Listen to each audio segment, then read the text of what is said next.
challenge students in these schools. They have advanced placement programs in these schools. We have this notion that somehow if you're poor, you cannot do it. Poor kids are just as bright and just as talented as white kids.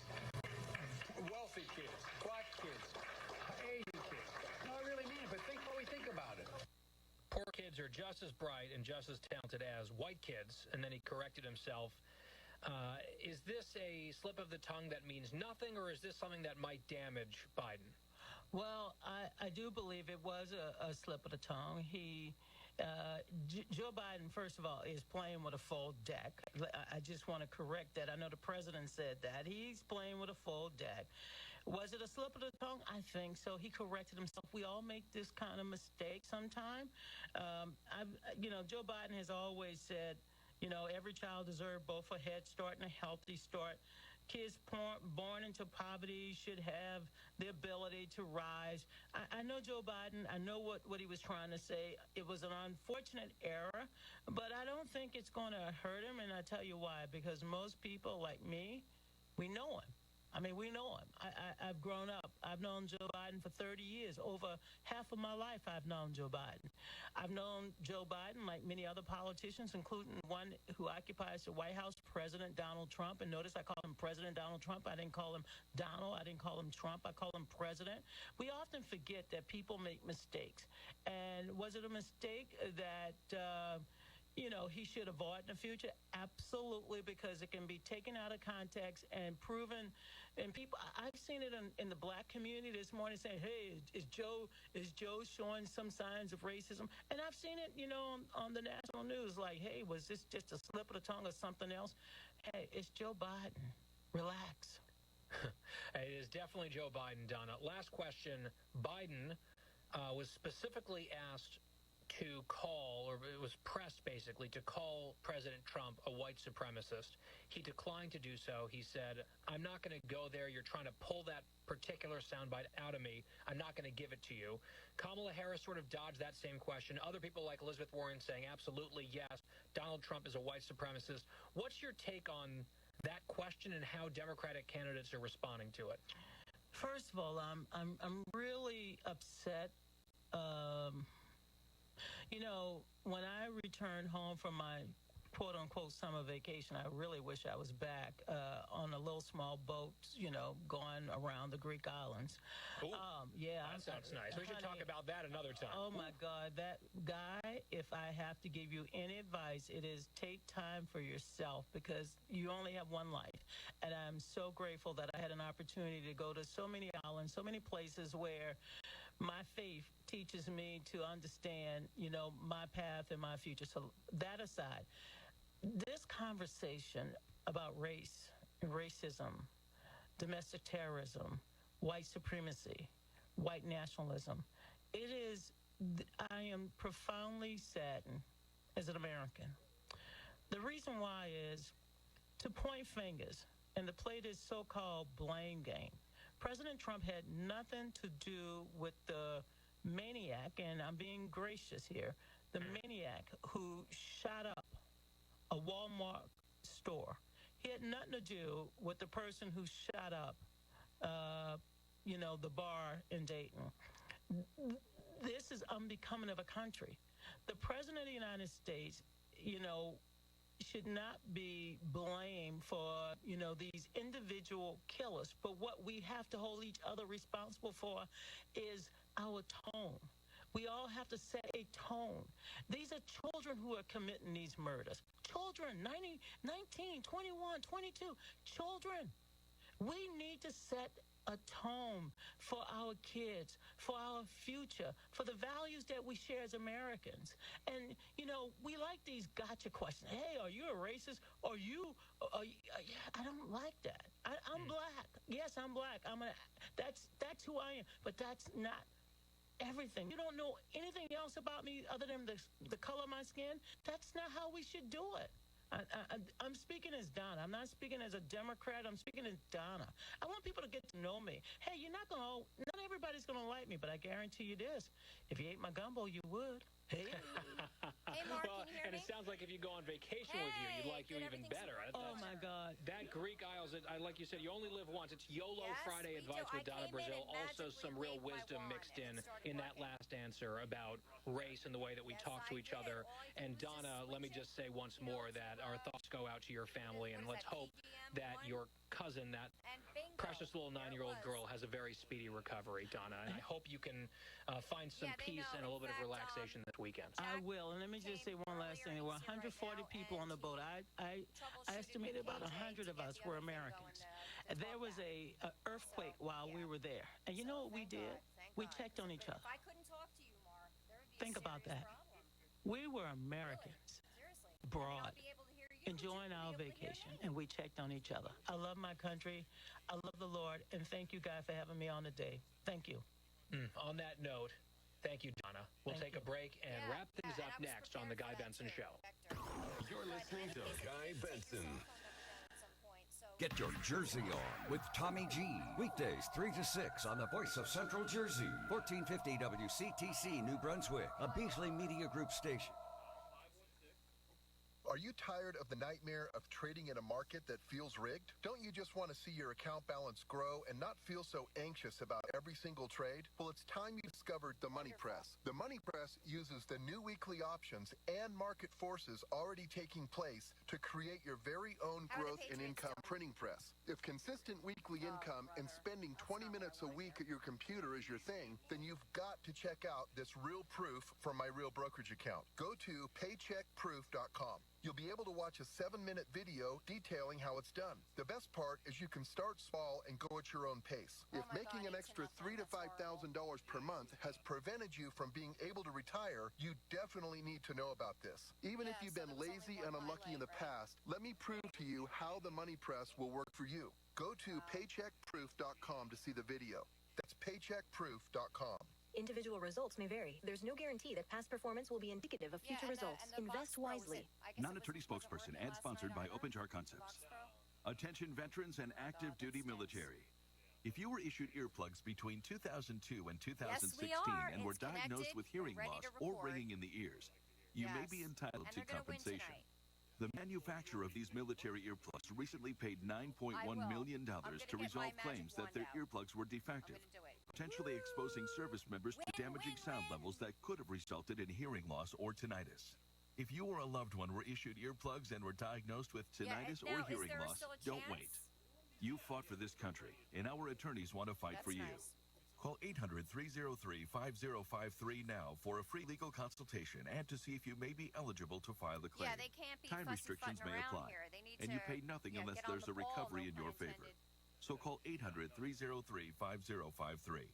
Again, And a lot of it comes from the mind. That's why 800-303-5053. there's coaches, That's they really pump 'em up 800-303-5053. in the locker room. They get them really just When pumped Dad up. needed help getting the around, mind is a I became his powerful thing. driver. Any daughter would do the same. But soon enough, he needed help doing more things. And it was up to me to be his personal shopper and financial manager, too. And before I knew it, Dad moved in with me. So I became his cook, really his personal stiffen assistant, body his up, physical too, therapist, like and even his nurse. definitely get you When I out of, started taking care of Dad, physically. I didn't realize So all that the roles mentally I'd the have to mind is so play. strong. But no matter what, I know strong, I'm yep. still his Thinking daughter. positive We understand the and many just roles you play. relaxing at the And to same help, time. we created an online caregiving really resource does. It center. helps me. At aarp.org/caregiving, struggles you I'm can going find through. resources and connect with the caregiving community. Together, we can better care for ourselves and the ones we love. Visit aarp.org/caregiving to learn more. A public what? I'm service gonna have to announcement check out a brought to game you I'm by gonna have to check you out AARP next and the one Ad night. Council. So Justin, I was playing that video game Forest Brigade, and it was pretty cool. I was running down this like digital path, and I met this digital frog. He was all like, then I went playing in this virtual stream where this water, it looked almost real. It was this whole electronic forest world. So what did you do? Well, my parents took me to the forest, the real forest, where I was running down this, well, it was an actual path. Then I saw this real life frog. It was all like ribbit, and I saw an owl too. Then I played in this amazing stream with water around my ankles, like wet water. Then me and my sister and my parents sat around a campfire and told cool stories all night long. Oh, that's pretty cool, too. This weekend, unplug. Getting closer to nature can get you closer to your family. To find the forest nearest you, go to discovertheforest.org. Brought to you by the U.S. Forest Service and the Ad Council.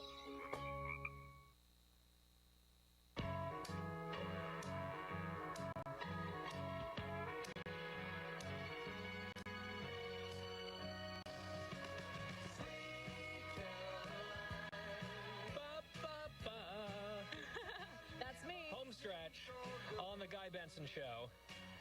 This is our farewell song for our intern, Caroline, who has been with us all summer long here on the Guy Benson Show, based up in New York, where she has worked very hard. She's been really an excellent member of the team.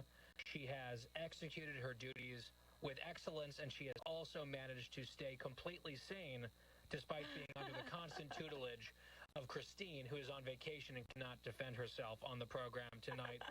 Caroline, so we haven't had you on the air yet, but it's your last day. We wanted to bring you on and thank you. Tell people, where do you go to school? What's your major? Yeah, of course. I go to Arizona State University, the Walter Cronkite School of Journalism. I'll be a sophomore. I'll be returning in a couple weeks. And I'm a journalism major and poli-sci minor. How have you enjoyed your time here? And you can be honest. No, it has exceeded all expectations. It's been a dream of mine to work here ever since I've been watching Imus in the morning in the 5th grade. I'm like, I need to work at Fox News. This is what I want to do. And here I am. It just exceeded my expectations. I'm looking forward to taking what I've learned into all my future journalistic endeavors. So What was the toughest part of the job, being an intern on this show? That's tough. Gosh, I gotta say, I guess just like you really have to be on top of everything, and you never know, like with a 24-hour news cycle, you never know if you have a rundown that might not go as planned. So you always got to be vigilant and aware of what's going on. Because we change stuff on the fly, as you know, right? We'll have an entire opening. We'll have a show opening ready to go, and then there'll be breaking news or something significant, and we will just blow it out and go to that. And it keeps all of us on our toes. And I know, Caroline, it would be a lot harder for the team to adjust the way that they have over the last few months without your help. So we're going to miss you very much. But obviously, ASU and your education is the priority. But maybe if we're lucky, you'll come see us again, or maybe even intern again. I would love that. I would love that. Hopefully next summer. Thank you so much, guys. It's been the best experience. Hey, it's our pleasure. Thank you again for everything that you have done. Caroline, good luck this year. Sophomore, go Sun Devils out there in the Pac-12 conference. It is almost football season. Oh, that makes me happy. On this Friday, it's been a tough week in a number of ways. Thank you for listening.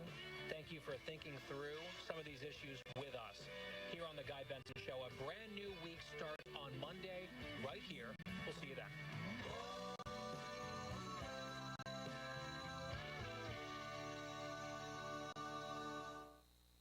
Paid non-attorney spokesperson. Attention! If you've had hernia surgery and have experienced complications such as chronic pain, infection, very much welcome, everyone. Migration, bowel obstruction, need revision surgery, or other complications, you may be entitled to significant cash compensation. Hernia repair surgery is common and requires a mesh product to be implanted inside your body. In May of 2016, the manufacturer of a popular hernia mesh product issued a mandatory global recall due to product defects. If you've had hernia surgery and have experienced complications, you may be entitled to significant cash compensation. Call the Hernia Mesh Helpline now at 800-470-2136. Our experienced attorneys will fight to get you here, leading us off tonight and celebrating. In your favor. Time is limited to file a claim, so call the Hernia Mesh Helpline now, 800-470-2136. Operators are standing by 24/7. Call 800-470-2136. That's 800-470-2136. The new Talk Radio 1450 WZTC presents Preferred Company every Saturday morning at 9:30 a.m. with your host, Joel Markel. Joel is the president and founder of Preferred Home Healthcare and Nursing Services, dedicated to home healthcare. Each week, Preferred Company features guests discussing interesting topics, including your lifestyle, family, fitness, medical, and fun. That's Preferred Company with Joel Markel every Saturday morning at 9:30 on 1450. If I tilt it up, It's still working. Lincoln's biggest tent sale can only be held inside their huge building. Save hundreds, even thousands on quality name brand furniture and flooring, floor models, discontinued items, scratch and dent, area rugs, carpet, hardwood, and more. Many items marked below cost and ready for quick delivery. Hurry in while quantities last. The tent sale is going on now. Flemington Department Store. It's worth the trip. This is the home of Somerset Patriots baseball, the voice of Central Jersey. 1450 WCTC New Brunswick, a Beasley Media Group station. Are you ready for family fun?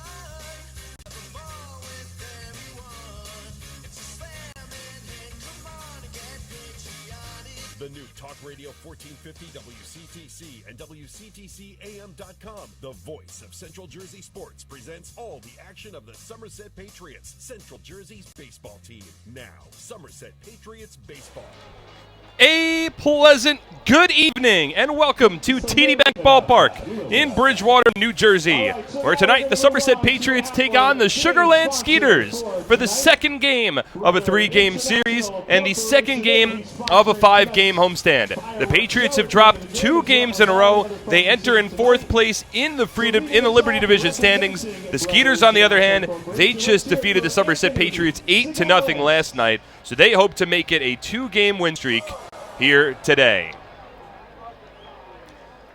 Well, welcome inside the broadcast booth, everybody. My name is Mark Schwartz, and for the first time in seemingly a while, I have the pleasure of being joined alongside this guy, Brandon Pelter. How you doing, man? I'm doing good. How are you, partner? I'm doing good. Doing good. Happy to be back, and I'm sure you're happy to be back on the airwaves as well. And look, this Somerset Patriots team, they're happy to be home, but last night, not exactly the homecoming that they were hoping for. No, certainly not. You were hoping to continue and carry on a little momentum. They had won 4 of their last 5. Instead, the offense nearly silent. Only a handful of hits for the Patriots. It was tough to get runners into scoring position. That never bodes well. And also early on, they gave up some runs. Well, Bobby Blevins was on the mound for the Patriots, making a spot start. It was the second start of the season. Like you said, Blevins gave up 3 runs over the first 3 innings on 3 solo home runs, but after that point, Blevins settled down. He threw 109 pitches, but in a game where the Patriots were already playing from behind the 8 ball, he 8 innings, and that was a big thing to see. That's exactly right.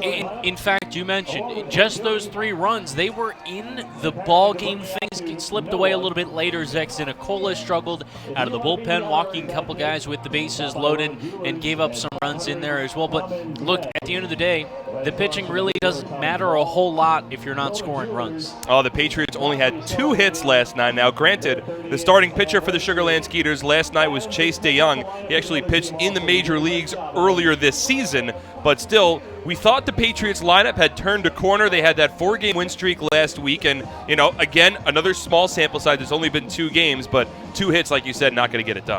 No. No matter who you're facing, at what level of baseball you're playing, chances are 2 hits isn't going to win you a ball game unless you're Long Island facing Rick Teasley. Oh, you went there. You did. Well, we're getting ready for first pitch for tonight's ball game between the Somerset Patriots and the Sugarland Skeeters as the Patriots hope to turn the page. And tonight they bring Vince Molesky onto the mound. And Brandon Molesky has had a back-and-forth season. He made a spot start earlier this year, but he was primarily working as the team's long reliever, has since shifted into the starting rotation, and the numbers haven't quite been there for Vince just yet. Yeah, he's been a guy that struggled, and especially with this transition to the automated balls and strike system, he has had some difficulty in there with across 14 innings pitched with ABS. He has 9 walks compared to just 5 walks in the 33 innings pitched prior to that. So a guy that has struggled trying to figure things out, and also keep in mind the Patriots have been getting some new arms in there into the bullpen, but still I think not exactly where they'd want to be. So for Molesky, this is a start where Brett Jody probably needs him to go 4 or 5 innings. Molesky has been eating up a little bit more innings. His last time out was against the York Revolution and was one of his tougher outings of the season. He went 4 1/3 innings. The Patriots fell behind 4-0 early, and then eventually they regained the lead and went into the bottom of the 5th, leading 5-4, and Molesky didn't get through that 5th inning. He walked a season-high 5 batters, a very uncharacteristic performance for a guy that self-describes himself as someone who does not walk many. So Molesky hopes to right the ship against a difficult Sugarland Skeeters team, and they're led at the top of the order by Rico Noel. Noel now has played 24 games for the Sugarland Skeeters. He has stolen 29 bases over those 24 games. And Brandon, when you have a table setter like that at the top of your order, it makes it exponentially more difficult for the opposition. Well, and he gets on base a whole heck of a lot as well, hitting north of 300. And he's a guy, you liken him to Justin Pacioli, although really the numbers are much stronger than Patch's. We talk about when Patch gets on first, he can go first to third in the blink of an eye. You snap your fingers, he's there. But Rico Noel, it's even less than that. You shut your eyes and he's there. And that's a huge weapon to have. Well, that's what Noel did in last night's ball game. He drew a leadoff walk, stole second, stole third in the first inning, but was ultimately stranded at third, of course. Eventually, it was the Sugarland Skeeters who won last night's ball game 8-0. For tonight, the Patriots enter 5.5 games back in the Liberty Division standings. In fact, all three other Liberty Division teams won last night except for Somerset. So the Patriots find themselves 5.5 back. It is the furthest out of first place that the Patriots have been in the entirety of the second half. And going back to the first half, it is the furthest they've been back overall this season. But still plenty of time to turn it around, and Vince Molesky hopes to get it started tonight. He has led the Patriots out of their dugout down the first baseline, and the Skeeters have exited their dugout down the third baseline. We have an exciting night ahead. Post-game fireworks presented by Brother International Corporation. All of that and more when we return after the national anthem on SPN.TV, 1450 WCTC, and WCTCAM.com. Are you ready for some family fun? Have a ball with everyone. It's a slam and hit. Come on and get patriotic. Today's presentation of Somerset Patriots Baseball is brought to you by Atlantic Health Systems, Brother, Diamond Nation, Flemington Car and Truck Country, Flemington Department Store, Fullerton Auto, Health Quest, Horizon Blue Cross Blue Shield of New Jersey Lottery, RWJ Barnabas Health, Bolari Design, Northern New Jersey ROTC, T-Mobile, TD Bank. It's slamming it, come on, get patriotic.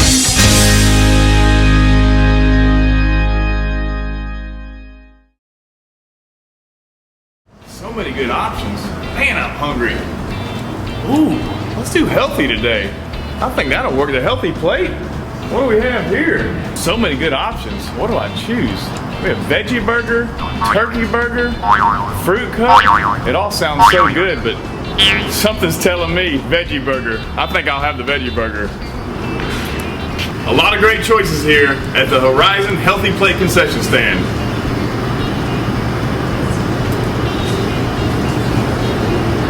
That's a tasty burger.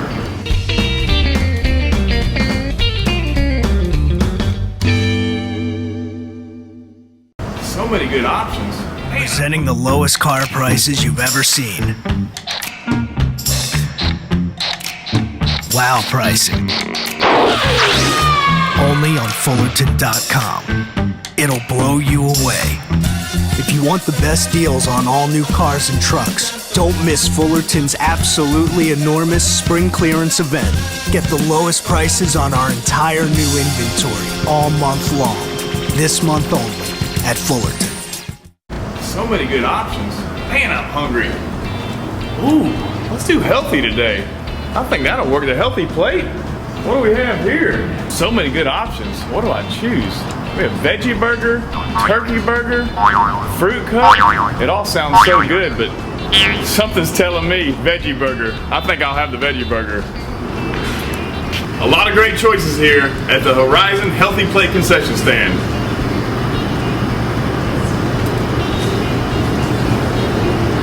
That's a tasty burger.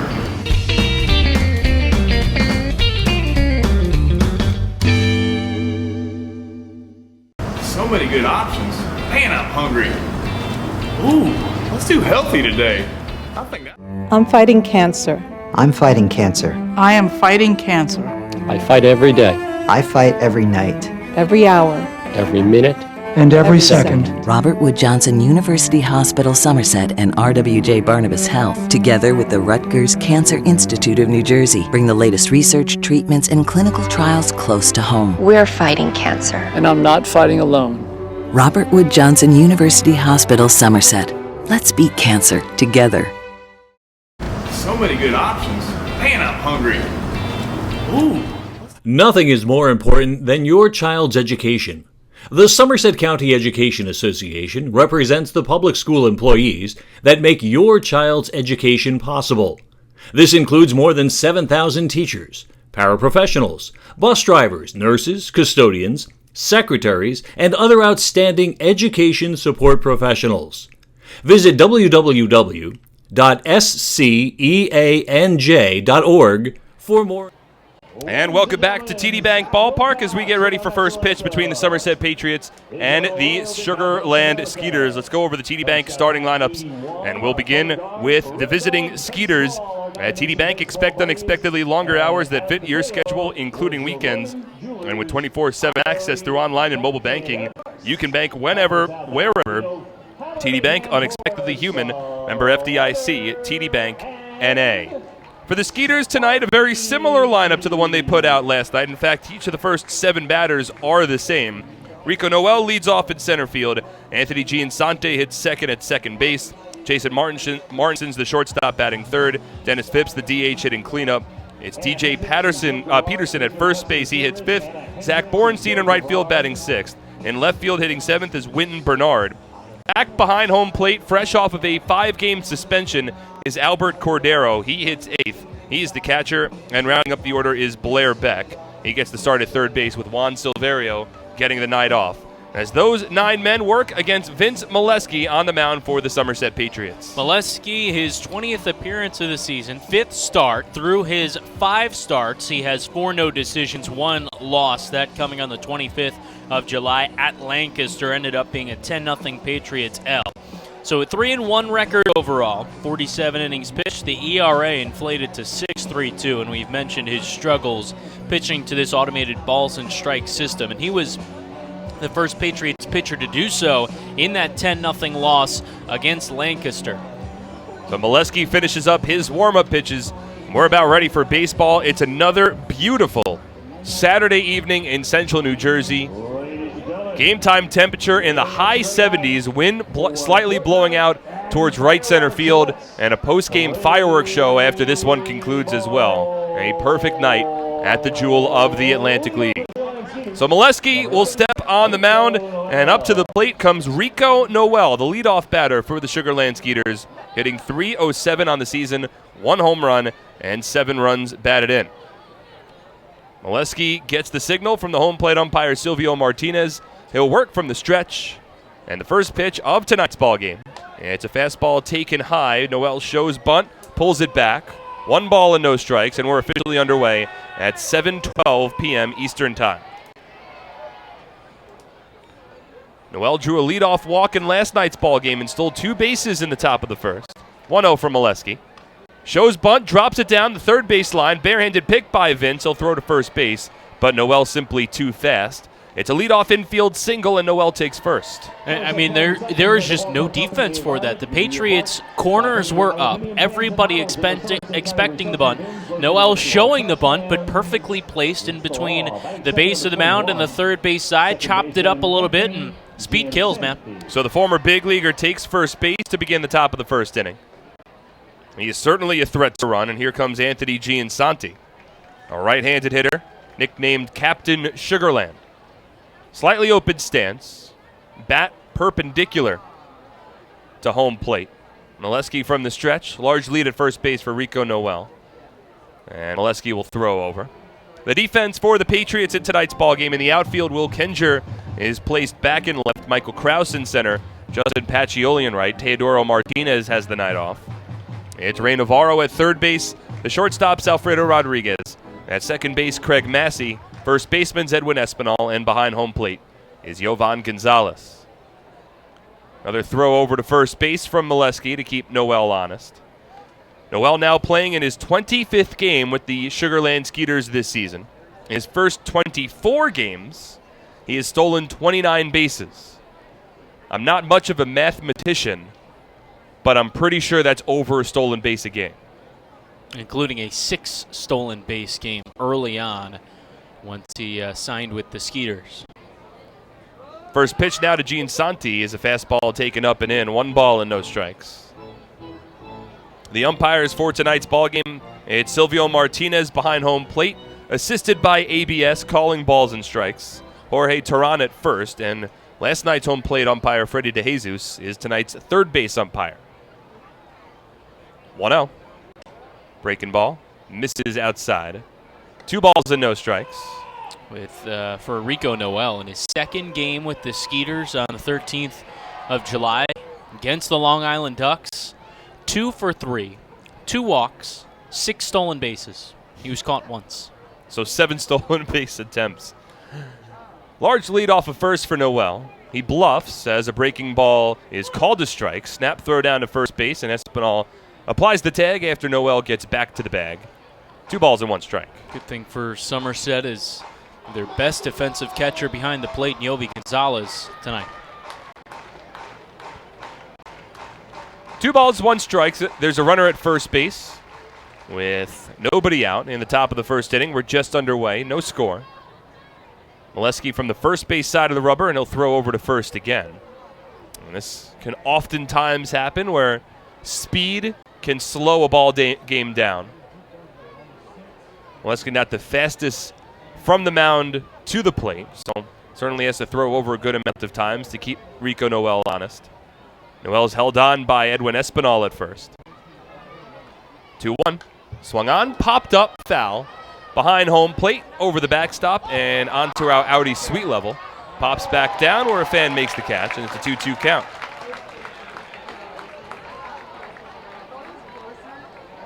It was a tough top of the first inning last night for the Patriots. Bobby Blevins was on the mound. He threw 26 pitches, but he did keep the Skeeters off the scoreboard after a leadoff walk for Rico Noel. So Molesky will hope to do the same. Runner at first, nobody out. 2-2. Soft blooper foul, first base side out of play. And Gene Santi stays alive. For Molesky, it's all about location, and it's about mixing in the breaking ball early and often. And I think that's a pretty similar plan of attack for most of these Somerset Patriots arms. You know, they really, since losing Mike Broadway, have not had that guy that's going to just mow you down with the fastball. Pennsylvania native comes set. Noel takes off as Gene Santi swings and grounds 1 to third. It's fielded by Ray Navarro, who's only plays to first. Noel on to second, and there's 1 away in the top of the first inning.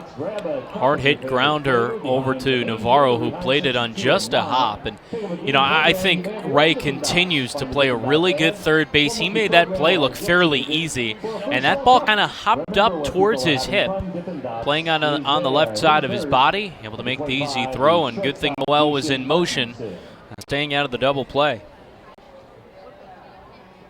So Noel now in scoring position, 1 away, top of the first inning. And the number 3 batter, Jason Martinson, will have an opportunity. Martinson just hitting .226, but 12 home runs and 40 RBI. First pitch, fastball, a little above the letters, 1 ball and no strikes. Noel did steal both second base and third base in the first inning last night, so Molesky has to keep Noel honest over at second. Craig Massey, the Patriots second baseman, shaded towards the second base bag. 1-0. Sidestep delivery home, and the breaking ball finds the strike zone, 1-1. Molesky's got a couple of different fastballs in his repertoire, a changeup, a slider, but the hammer pitch is his knuckle curve. And he's said before he'll throw that pitch anywhere in the at-bat to try to get ahead. Noel dances off of second, and Molesky spins and looks Noel back towards the bag. Vince could throw that pitch first to try to catch a batter off guard and get ahead with a strike, or he could keep that in his back pocket and throw it with a 2-strike count and try to get out of the at-bat. But it's a signature pitch for Molesky. And he struggled a little bit in terms of locating it with the new automated balls and strike system. Runner at second, 1 away. 1-1. Taken off the plate. Change up there from Molesky. 2 balls and 1 strike. Keep in mind, Vince, by the numbers, appears to still be trying to figure out this ABS system and the right way to pitch to things. And so that experiment, ongoing for him here in the early goings of this ball game. Well, it's ongoing for every pitcher in this league as the 2-1 is fouled off. 2 balls and 2 strikes.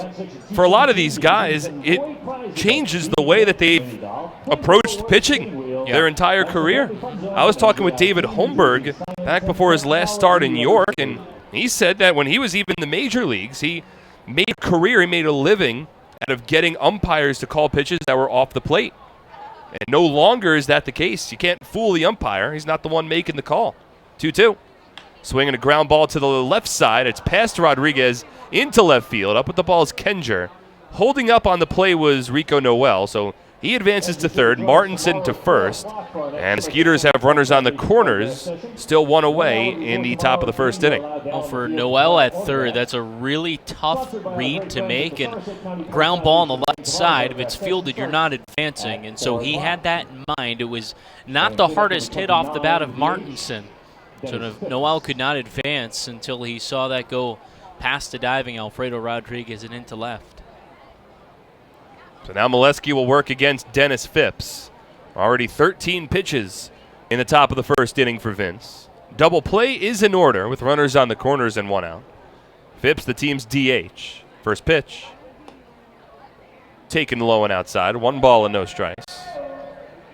Molesky with some downward movement there. Certainly hoping to induce a breaking ball that could result in a ground ball against the man who hit a solo home run last night. He also had a 2-run single in the 8th inning, had 3 RBI.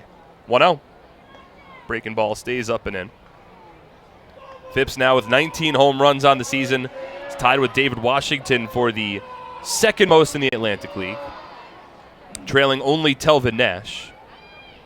He was the only player in the league to hit not only more than 30 home runs, but even just more than 20 home runs. 2-0. Swinging a line drive to left center field. That'll split the gap, and the Skeeters have taken the lead in the top of the first inning. Noel scores. Martinson being waved around third base. He'll score easily. And over to second base with a 2-run double is Dennis Phipps, and it's an early 2-0 Skeeter lead. Win a $50 gift certificate to PC Richard & Son by posting a picture on Instagram. Well, the Skeeters team, the last time they were at TD Bank Ballpark in late May, they hit the ball hard. And they are doing the same thing in their return to Bridgewater, New Jersey. Hitting the ball hard. Phipps able to find the gap on that hard hit line drive and easily scoring 2. So now 5 RBI for Phipps in the series. Sugarland leads 2-0. It's Phipps off of second. And the first pitch to DJ Peterson misses up and in, 1 ball and no strikes.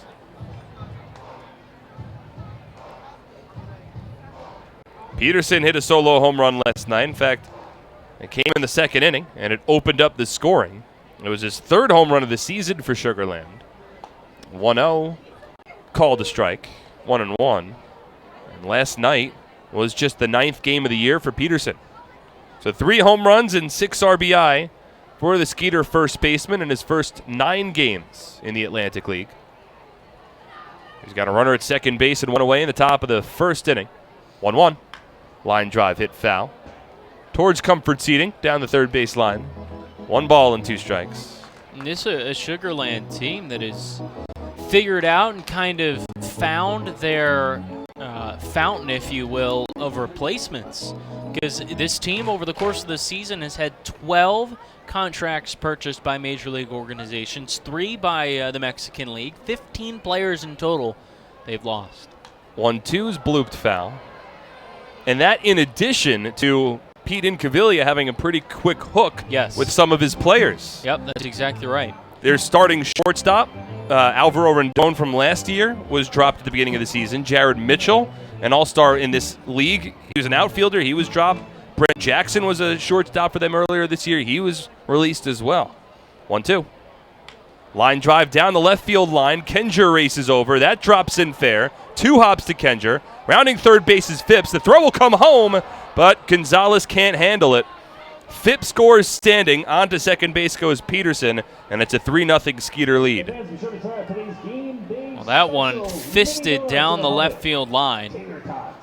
And Kendra actually delivered a pretty strong throw to the plate. Gobi trying to make the swipe tag, just could not come up with the baseball. So an RBI single for DJ Peterson. 3 runs home for Sugar Land after they had defeated the Somerset Patriots 8-0 last night. They're now out to an early lead. The Patriots will be playing from behind. It's another tough outing for Molesky. He's recorded just 1 out so far in the top of the first inning. Patriot starter now north of 20 pitches as well. Here's a left-handed hitting Zach Borenstein. Swings at the first pitch, skies it out to left field. Kendra gives it a look, ranging back to the warning track. At the wall, he can't find it, and it drops over his head and in play. Scoring from second base is Peterson. On to second base goes Borenstein. Kendra struggling in left, and the Skeeters lead 4-0. Well, for the Patriots, with a mix of some injuries and the loss of Ramon Flores, the outfield, Brett Jody's just been piecemealing it together, and that, I think, the perfect example of a guy in Will Kendra where, I don't think you can blame him a whole lot. He's not an experienced outfielder, and he got caught in a trap that many inexperienced outfielders do. They drift to the baseball. Instead of running to the spot, getting to the spot, he kind of drifted and got lost a little bit. Now the first pitch to Winton Bernard taken up and in. 1 ball and no strikes. It's ruled an RBI double for Zach Borenstein. Now a 4-0 Skeeter lead. And Bernard at the plate, hitting .288 on the season. 1-0 from Molesky, a ground ball to the left side. Backhanded pick from Rodriguez across his body. Throws to first, but Espinal can't apply the tag. It drew Espinal a bit off the first base bag, and Bernard got past the tag. Ruled safe, having beaten out the throw. Holding at second is Zach Borenstein, but that's an infield single for Winton Bernard. The 6th hit of the inning for the Skeeters. Now runners at first and second, still just 1 away. It's a very tough call for the first base umpire, Jorge Terran, to make, but it looked like the right call from here. Espinal was maybe a couple of feet to the left of the first base bag, caught the ball, and then spun his body around to his left to apply the tag, but it looked like the tag didn't get to Bernard until it was on the back of him, and he had already crossed the first base bag. Here's Albert Cordero, and he fouls off the first pitch, 0-1. Cordero, the 8th batter of the inning for the Skeeters. And it's been a tough start to the ball game for Molesky. Got Anthony Giansanti to ground out as the 2nd batter of the inning, but since that point, 5 straight Skeeters have recorded a hit. Cordero, a left-handed batter, hitting just .205 on the year. And he swings and drives one to deep center field on the 0-1. Back to the wall as Krause turns around, short hops against the fence. Racing around third base is Borenstein. Right on his tail is Bernard. Both will score. Cordero into second base. It's a 2-run double and a 6-0 Skeeter lead.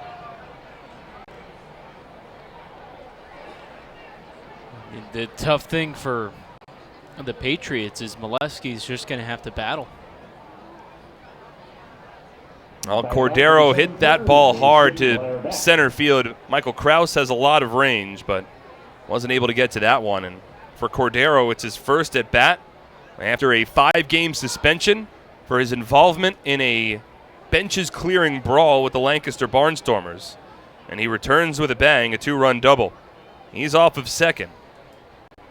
Now the number 9 batter, Blair Beck, and the first pitch from Molesky, a fastball taken for a called strike, 0-1. So a 6 spot for the Sugar Land Skeeters in the top of the first inning. Molesky has now thrown 26 pitches. 0-1. Beck swings and lines it to the backstop. No balls and 2 strikes. 6 runs on 7 hits for the Skeeters, and there's still just 1 away. Beck is the number 9 batter in the order. Did not play last night, a .250 hitter on the season. 2 home runs, 12 RBI. He's in the starting lineup in place of Juan Silverio at third base. 0-2 is a ground ball hit to short. Long hop for Rodriguez, fields cleanly. Gets the play on to first base. That's the 2nd out of the inning. Over to third base goes Albert Cordero, and there's 2 away in the top of the first. Ways to save. See the New York Life table today for information and a chance to sign up to win $5,000 in the 5th inning. So the Skeeters have officially batted around. Could win $5,000. There's always a debate in baseball. Do you consider batting around getting through 9 batters, or getting to 9 batters, or do you consider batting around getting to a 10th? To me, once you get to the 9th batter, you've batted around. You don't have to get through the 9th and get to the 10th. I don't think so. Well, the Skeeters have brought the 10th batter of the inning to the plate. It's Rico Noel, runner at third, 2 out. And the first pitch from Molesky misses up and in, 1 ball and no strikes. What's your take? I could see it from both sides, honestly. I'm in the same boat as you, but if you had to make me answer, it's where I stand. 1-0 is a breaking ball for a called strike, 1-1. I would probably lean towards... I don't know. I'd probably lean towards bringing a 10th batter to the plate. 1-1. Soft line drive out to second base. Molesky catches it on the shoestrings, and the inning for the Patriots is over. But the Skeeters bring 10 to the plate. They score 6 runs on 7 hits, no errors, and 1 runner is left on base. It's a big lead early for Sugarland on SPN.TV, 1450 WCTC and WCTCAM.com. As a personal trainer, I thrive on guiding my clients to good health. When I was told I needed both hips replaced, I turned to the network of experts at Atlantic Health System. I was able to see my orthopedic surgeon in Sparta, right near my home, and received exceptional care at Morristown Medical Center for my surgery. I was able to teach, motivate, and inspire again. Where you go for orthopedic care matters. Atlantic Health System, because every moment is a moment that matters. Somerville Aluminum is proud to announce our greatest remodeling project yet. Valari, new name, same great company.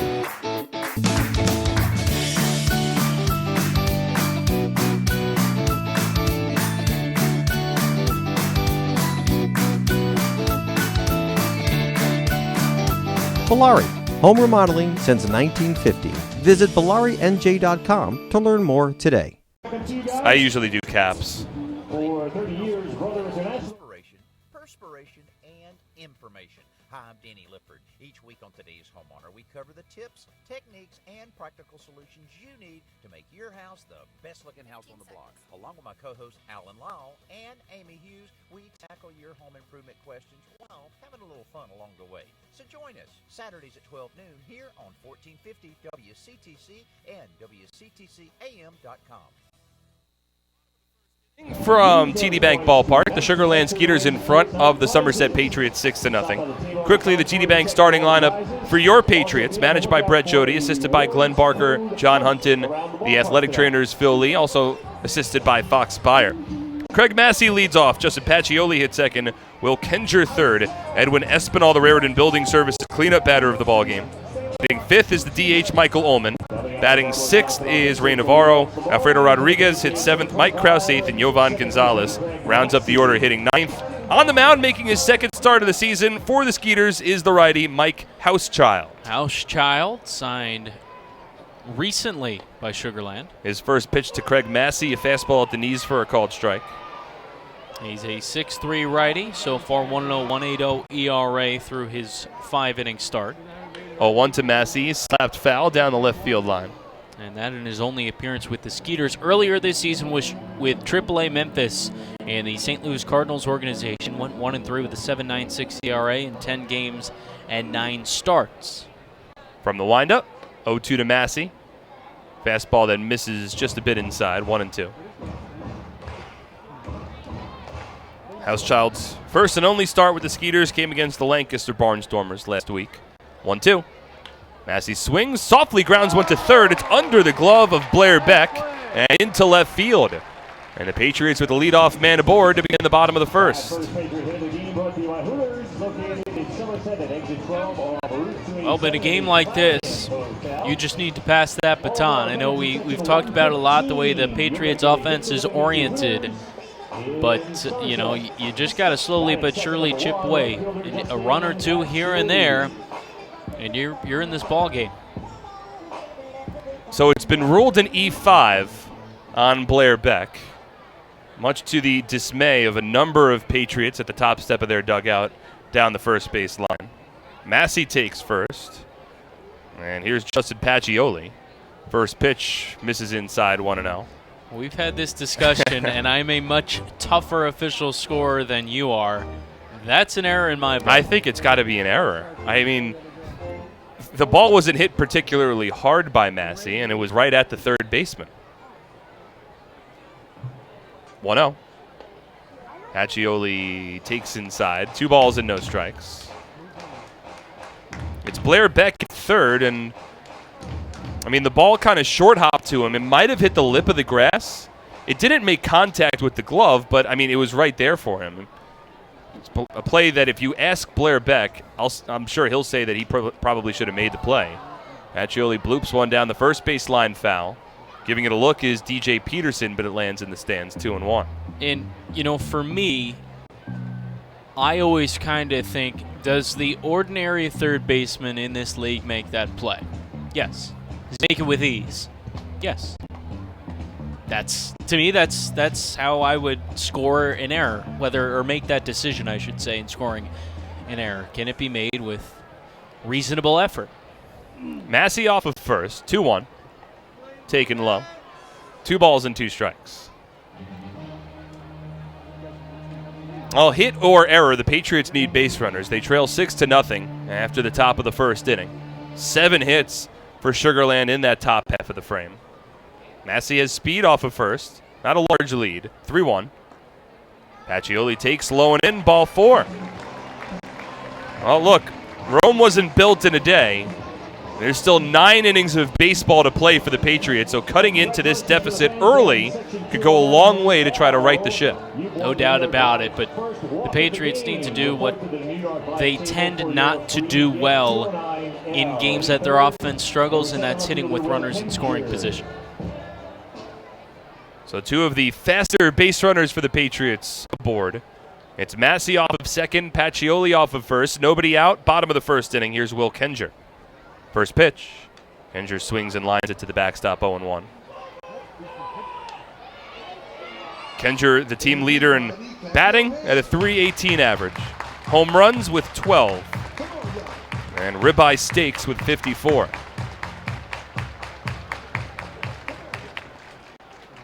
Infield plays at double play depth.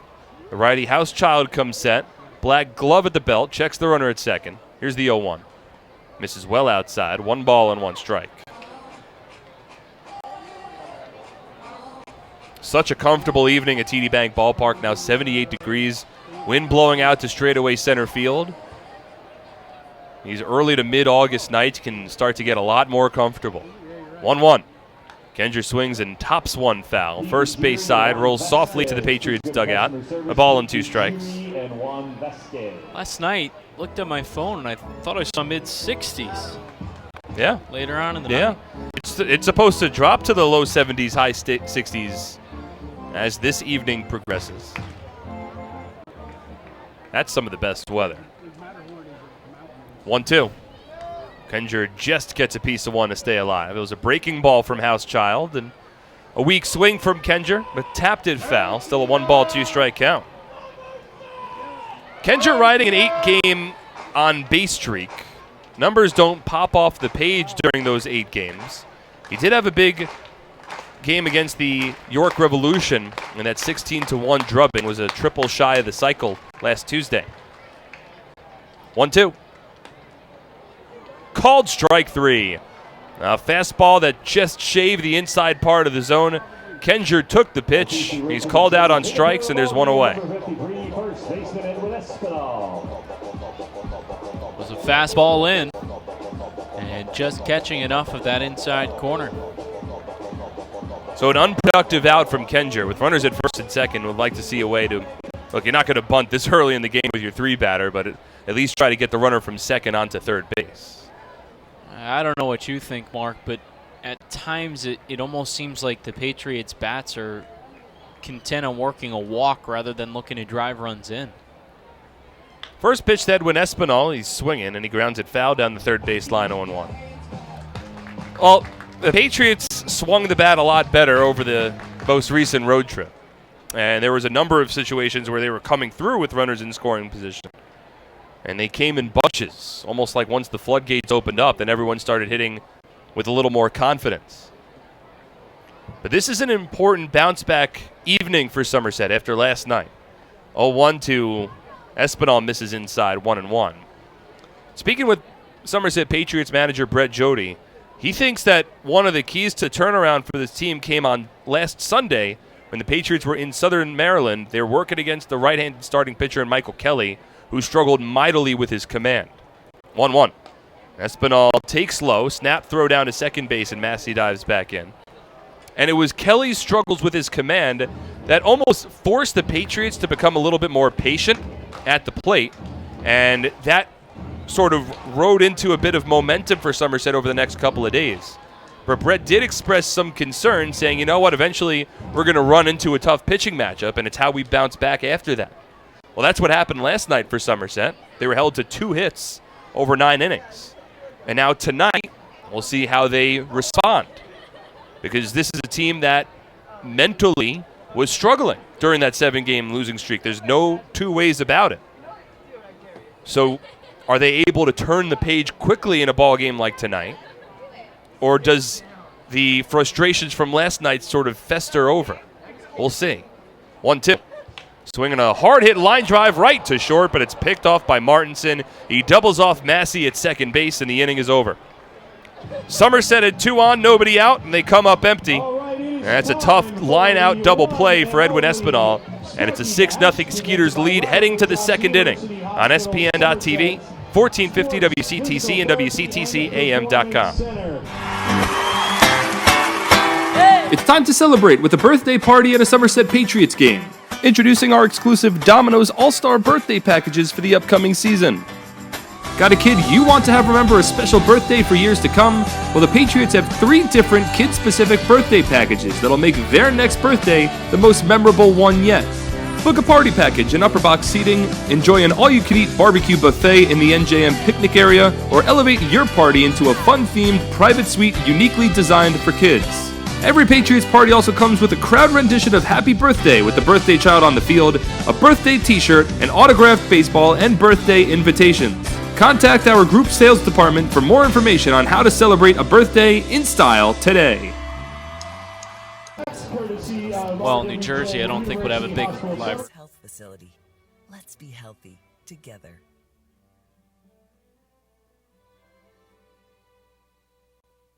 Red Eye Radio with your hosts Eric Harley and Gary McNamara. We want you to know that we're still hanging out with you all night, tracking the top stories of the night, keeping you up to date, and having a blast doing so. Red Eye Radio, just like your favorite diner. We're open all night. While they're sleeping, you're learning. This is Red Eye Radio, keeping you up and alert all night without the caffeine. Red Eye Radio. Games and fun. Each venue features fun and competitive golf games for all ages. Climate-controlled playing days. It's the top of the second inning from TD Bank Ballpark. The Sugarland Skeeters leading the Somerset Patriots 6-0. Looking for a great deal on a car? You'll score big savings at your Tri-State Ford dealer. Proud sponsor of Somerset Patriots baseball. Visit TriStateFord.com for more information today.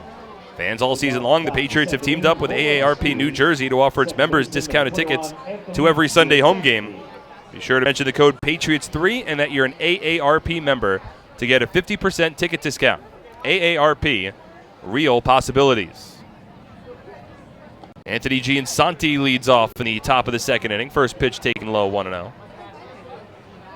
6 runs, 7 hits, 1 error for the Skeeters. Zeros on the board for the Patriots. 1-0. Giansanti takes a called strike, 1-1. Vince Molesky threw 32 pitches in his top of the first inning.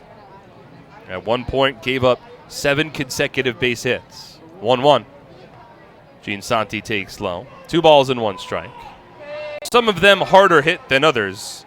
There's the Zach Bornstein RBI double that should have been a fly out to left field, but Will Kenger struggled with the fly ball and ultimately couldn't make the catch, though it landed a couple of feet away from him along the warning track and left. 2-1.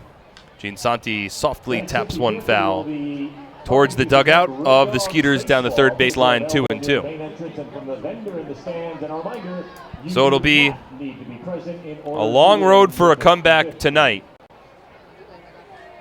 Patriots' largest come-from-behind victory this season was 4 runs, and they've done it a number of times. 2-2, up and in, 3 balls and 2 strikes. Now maybe in a game like tonight, there's more time to come from behind after falling behind by 6 runs in the first inning. 3-2. Swing and a miss, strike 3. Breaking ball diving away from Giansanti. That's the first strikeout of the night for Molesky, and 1 away in the top of the second. There's no movement in the Patriots bullpen. And another situation similar to last night with Bobby Blevins, where the Somerset Patriots bullpen is a bit thin. Earlier today, Edwin Chiarte was placed on the ineligible list. Somerset had to use 2 relievers last night. First pitch swing, and here's Jason Martinson. He pops it up along the infield. Coming in's Edwin Espinal at first. He calls everyone off, backpedals, and still makes the catch. Just along the border of the infield grass, near the infield dirt, towards second, and there's 2 away. Yeah. That ball was popped up a mile high. That was a high fly ball on the infield. But difficult play. Well, as you know, Brandon, the further the ball travels up in the air, the more likely the wind is going to take it. Yeah. Science. Dennis Phipps takes the first pitch, breaking ball for a called strike, and wind blowing out towards right center field. So seemed as though the longer that ball hung up in the air, the more the wind was going to carry it back, and eventually Espinal made the play. 0-1. Breaking ball lifted foul. No balls and 2 strikes. It's a strong crowd on hand at TD Bank Ballpark. Again, a post-game fireworks show after the conclusion of this ball game, presented by Brother International Corporation. We have 500 tickets in the picnic area tonight. 0-2. Misses up and in. 1 ball and 2 strikes. Great view of the action from that picnic area down the left field line. Our fans can have an all-you-can-eat barbecue buffet, unlimited soft drinks, only for $28. 1-2. Swinging a line drive to short over the head of Rodriguez into left center field, and Phipps aboard for the second time tonight. That's a 2-out single in the second. 2 trips to the plate and 2 balls squared up and lined hard, pulling them to the left side for Dennis Phipps. First baseman, number 23, DJ Peterson. Well, Phipps now 4 for 9. Or rather, make that 4 for 7 in this series. He has 5 RBI. He leads off of second base. Now DJ Peterson attacks the first pitch and lifts it foul. 6 runs on 8 hits for the Skeeters. They plated 8 runs on 13 hits last night. They also left 10 on base. And a dominant performance against the Patriots. Out-hit Somerset 13-2. 0-1. Called the strike. 0-2. So the Skeeters are now out-hitting the Patriots 21-2 over the first 10-plus innings of this 3-game series. 0-2 on its way. Swinging a soft ground ball to short. Gloved by Rodriguez. Soft toss to second. And the inning is over. No runs, 1 hit, no errors, and a runner left on base. We'll head to the bottom of the second inning. Sugarland leading 6-0 on SPN.TV, 1450 WCTC, and WCTCAM.com. At Flemington Car and Truck Country, we've been satisfying customers for over 40 years, providing selection. With 16 manufacturer brands, plus over 500 available certified pre-owned vehicles. Convenience. With all our dealerships located on Route 202 and 31 in Flemington. And satisfaction. With positive reviews praising our business model every day. We'll never take our customers for granted. Flemington Car and Truck Country. Every day, We're here. Happy with this year's tax refund? Probably not. Well, Flemington Department Store can't change the tax law, but can make things less taxing by crediting you double the sales tax on most top-quality brand sofas, chairs, recliners, bedroom and dining room sets, proudly showcased in Central Jersey's largest showroom. That's right, Flemington is paying your sales tax plus giving you a matching credit when you buy furniture, plus free delivery. The double sales tax credit event is going on now, only at Flemington Department Store. We appreciate you coming down here. Don't forget, you skip the line at Chick-fil-A. Use mobile ordering on the Chick-fil-A One app and have the convenience of picking up your order through the drive-thru at Chick-fil-A in Flemington. Sleep hot or cold, Sleep Number's in-balance technology can help with all your temperature needs. Experience that all Sleep Number has to offer at the Sleep Number table located on the main concourse. Hey, remember what Brian Whitney says every day while he's at work. It's the bottom of the second inning. Patriots trailing 6-0. Alpine Business Systems is the leading provider of information systems and services. Visit Alpine Business Systems at www.alpinebiz.com. Alpine Business Systems, the official IT provider of the Somerset Patriots. If you need help during the game or have any questions, you can simply text us. Text 908-252-0700 so we can help you.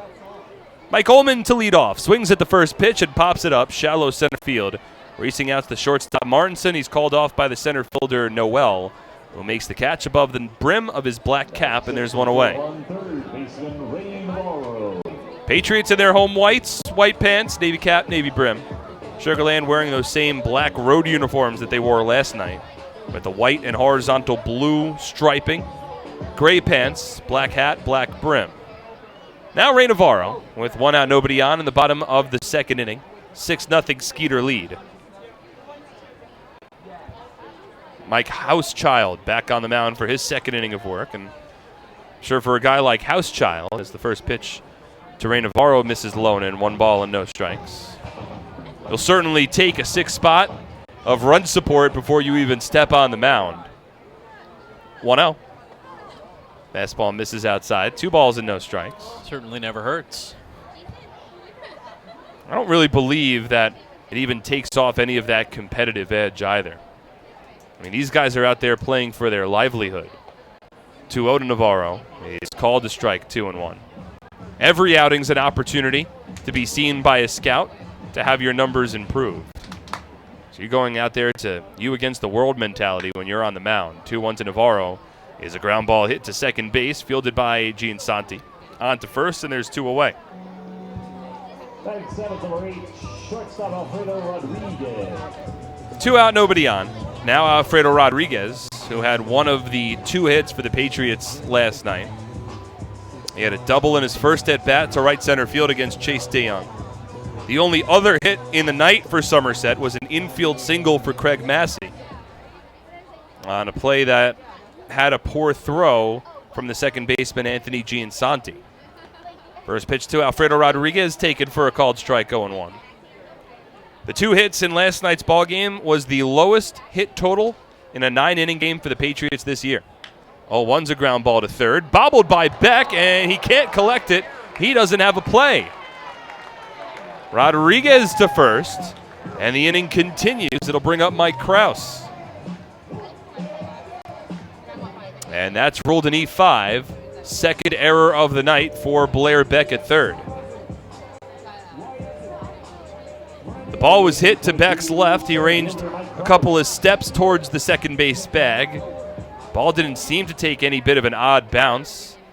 Just let it ride a little up towards the heel of his glove and ultimately couldn't collect the ball after it deflected off the glove. But now the first pitch to Mike Krause is a fastball inside, 1-0. Patriots had 2 on with nobody out in the bottom of the first inning. Will Kencher struck out looking, and then Edwin Espinal lined out in a 6-4 double play. 1-0 to Krause. Taken inside, 2 balls and no strikes. So Rodriguez at first base. Somerset trailing 6-0. Alfredo with 13 steals and 16 attempts. Don't think he'll go here. 2-0. Krause takes a strike, shaving the lower half of the zone. So 2-1 count to the former New Britain B, a 2017 Atlantic League All-Star. Actually performed in the Home Run Derby at TD Bank Ballpark before a 2017 Midsummer Classic. Did not win the Home Run Derby. 2-1. Chops one foul off the front foot, falls to the ground in the right-handed batter's box, and he remains on the ground as Patriots trainer Phil Lee jogs out, make sure that everything's all right.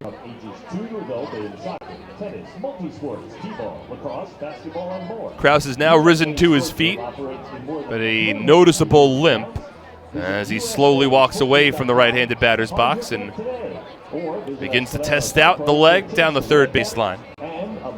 2 balls, 2 strikes, 2 away. There's a runner at first base in the bottom of the second inning. Skeeters leading 6-0. Yeah, that caught a good piece of Krause, and he went down quickly in a heap. Well, he's walking around without any assistance from the Patriots trainer. Now a bat in hand.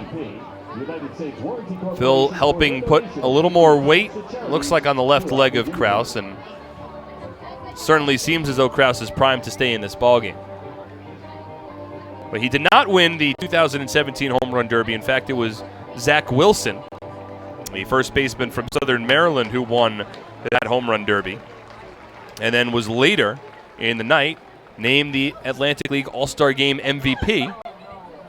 Hit a 3-run home run during the game as well. One of 2 times over the last 3 years, in fact, that the same player that won the Home Run Derby. Actually, that's not true. Well, it's sort of half true. Telvin Nash was the York Revolution Home Run Derby participant this year at York. The 2-2 to Krause taken low, 3 balls and 2 strikes. Yeah, but Isaias Tejeda won a Home Run Derby off to win the All-Star game. Yes, and in doing so was also named the game's MVP. I see what you were going for. So that's where I was. That's the general direction I was heading. 3-2. Swing and a foul tip. No, Krause missed it, and it was just dropped by the catcher, Albert Cordero. He completes the put out to first, and the inning is over. No runs for the Patriots, no hits, an error, and a runner left on base. We're through 2. It's 6-0 Skeeters on SPN.TV, 1450 WCTC and WCTCAM.com. Presenting the lowest car prices you've ever seen. Wow pricing. Only on Fullerton.com. It'll blow you away. If you want the best deals on all new cars and trucks, don't miss Fullerton's absolutely enormous spring clearance event.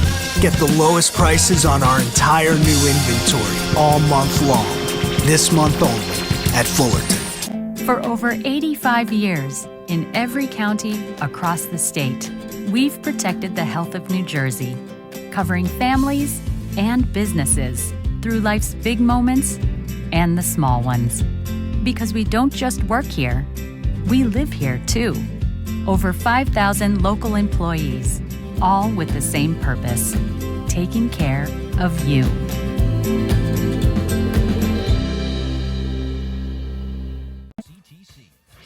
Here's some news that will rock your world. Rock of Ages is back. The original Broadway production has NYC rocking again for a strictly limited engagement. Come celebrate the 10th anniversary of this 5-time Tony Award-nominated musical that includes all your favorite 80s hits, including Every Rose Has Its Thorn, I Want to Know What Love Is, Here I Go Again, Don't Stop Believin', and many more. Don't miss Rock of Ages Rock and Return for a limited time in New York City.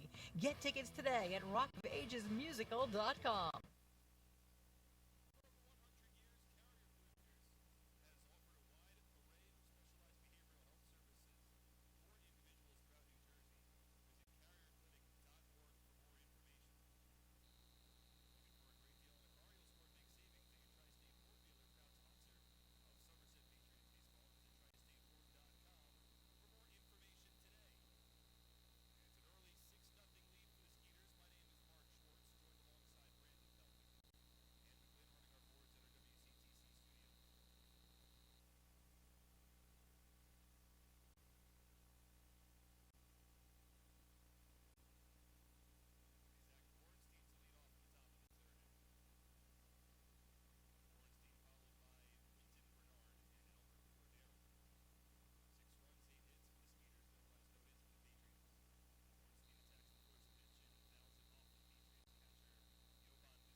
So 2 balls, 2 strikes, 1 out, and Bernard swings softly, grounds one toward short. Coming in's Rodriguez, fields cleanly, and gets the ball onto first base in front of Bernard for the second out of the inning.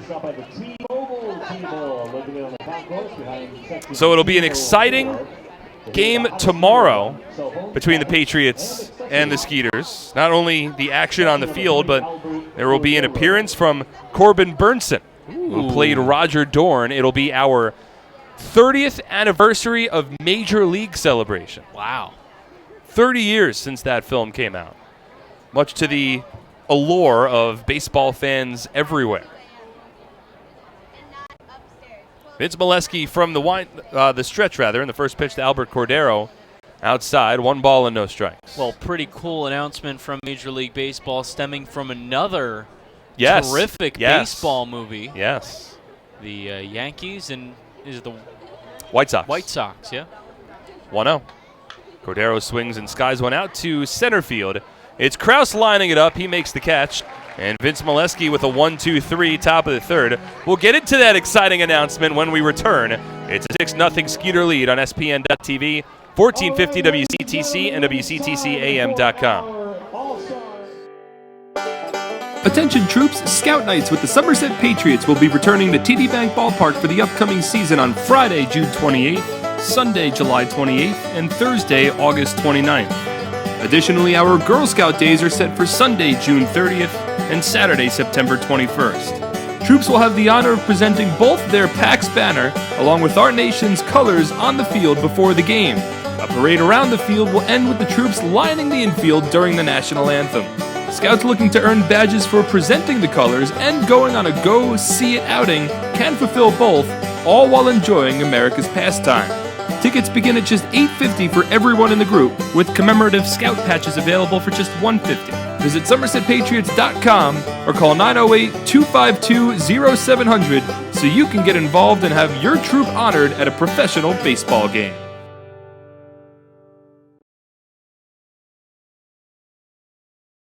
Customer service behind home plate for more information. And up on the video board, happy 8th birthday to Daniel Bowie. Happy 17th birthday, Angie. Happy 59th birthday, Antonio Banderas. Happy birthday, Paula. Happy birthday, Sean Decker. Happy birthday, Kel from Zach, Richard, CJ Perry. Hey kids, would you like to receive an ice cream party, our exclusive Somerset Sluggers merchandise and tickets to games, and become a member of the Somerset Sluggers Kids Club? Visit our Somerset Sluggers page at SomersetPatriots.com to learn more and sign up today. The Patriots would like to thank Children's Specialized Hospital for their support of the 2019 Somerset Sluggers Kids Club. Diamond Nation, located in Flemington, New Jersey, is the premier baseball and softball facility in the Northeast and is home to the Jack Cuss Baseball and Jenny Finch Softball Academies. Visit us at DiamondNation.com. 6-0 Skeeters lead. We're in the bottom of the third inning. Second game of a 3-game set. Now Jovan Gonzalez will get his first turn at bat. He'll be followed by Craig Massey and Justin Pacioli in this inning. Mark, certainly not time to sound the alarm, but looking for a run or two. First pitch to Jovan Gonzalez taken low, 1 ball and no strikes. Sugarland plated 6 runs in the top of the first inning to begin this ball game against Vince Molesky. Now the 1-0. Gonzalez takes a strike, 1-1.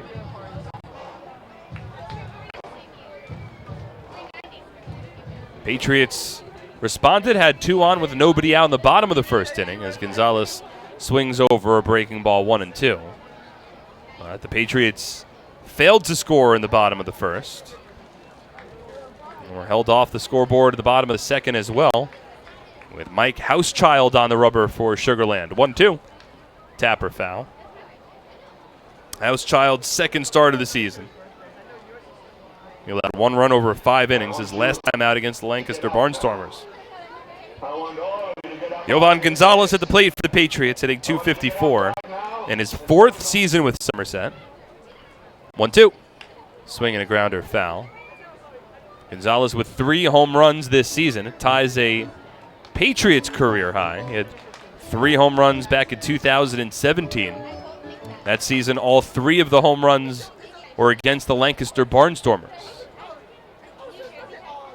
He has varied it up a little bit more here in 2019. And now time is called as he briefly steps out of the right-handed batter's box. Now steps back in. Waves the two-tone bat over his back right shoulder. 1-2 pitch. Fisted foul over the backstop and out of play. Gonzalez, the second longest tenured player on this Patriots team, trailing only Scott Kelly, who is now in his 6th season with Somerset. After he made the team from a tryout back in 2014. Gonzalez swings through a breaking ball, strike 3. And there's one away in the bottom of the 3rd inning. Well, Brandon, we discussed a cool announcement that Major League Baseball came out with, was it yesterday? Yeah. They're going to be building a field right next to where the movie Field of Dreams was filmed. The field, if you remember, where the baseball legends were coming literally out of the cornfield. First pitch to Craig Massey taken low.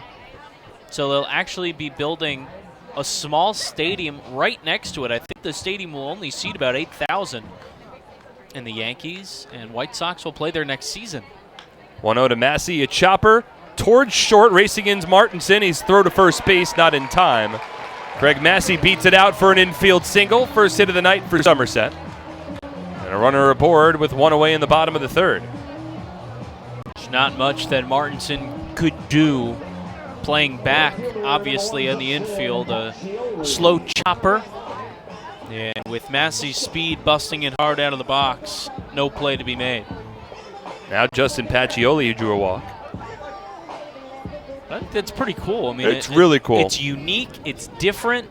Well, the Major League Baseball, was it this year or was it last year that they had the game where the Little League World Series is played? I think that was last year. In, was it Williamsport? Yep. I think the Mets were in that game. They were. Yes, they were. First pitch to Justin Pacioli is a called strike at the knees. Speaking of the Little League World Series, we're around that time as well. Yeah, there's a team from New Jersey that's Edison, made it is that significantly. I'm not sure the town, but yeah. Why don't you throw up the old Google machine and see? 0-1. Pacioli taps a foul. Patriots full lineup has now come to bat. You need to go check out Harvest Specialty Catering's full lineup of Elizabeth. Oh, okay. Well, still not too far. Elizabeth, New Jersey. Well within the demographics of Somerset Patriots faithful. And either New York or New Jersey will have a team in the Little League World Series, which I think is pretty cool. So what portion, is that the Mid-Atlantic that represents those teams? 0-2 breaking ball to Pacioli, misses low and away. It's picked in the dirt by Cordero. He throws on to first base, but Massey back standing. I believe so, yeah. The team in New York is from Haverstraw, which actually, when I was growing up in New York, grew up playing Haverstraw teams. Oh, but you were not from Haverstraw. No. You played Haverstraw. Correct. So you're not rooting for Haverstraw. They're clearly a rival. Clearly. I'll give it to Elizabeth. 1-2. Swing and a miss, strike 3. Breaking ball dove away from the right-handed hitting Pacioli, and that's the second strikeout of the inning, 4th of the ball game for Mike Housechild. 2 out, runner at first at the bottom of the 3rd. Similar pitch that he got Yovi Gonzalez swinging over as well. Looks like a slider that's just breaking down and away from these right-handed Patriots bats. Tell you what, though, I'm really excited about that ballpark, and I wonder if they're making a new stadium. As Kenger attacks the first pitch and lifts it out towards right center field. Racing in's Borenstein. He plays it on a bounce. Massey was running on contact, so he goes first to 3rd. And the Patriots with runners on the corners and 2 away. Well, Kenger oftentimes likes to attack the first pitch. Drove it into right center. And it dropped right in front of Borenstein. First time tonight that Somerset will have a runner at 3rd base. There's 2 out, and here's Edwin Espinal. I wonder if they're going to utilize that stadium in Iowa throughout this year. I mean, if it's an 8,000 seat capacity stadium, you could easily fit a single A or a double A team over there. I'm sure there have to be plans to do something with it. First pitch to Espinal. Taken for a called strike, 0-1. Hey, who knows? Maybe the Atlantic League can look at another franchise.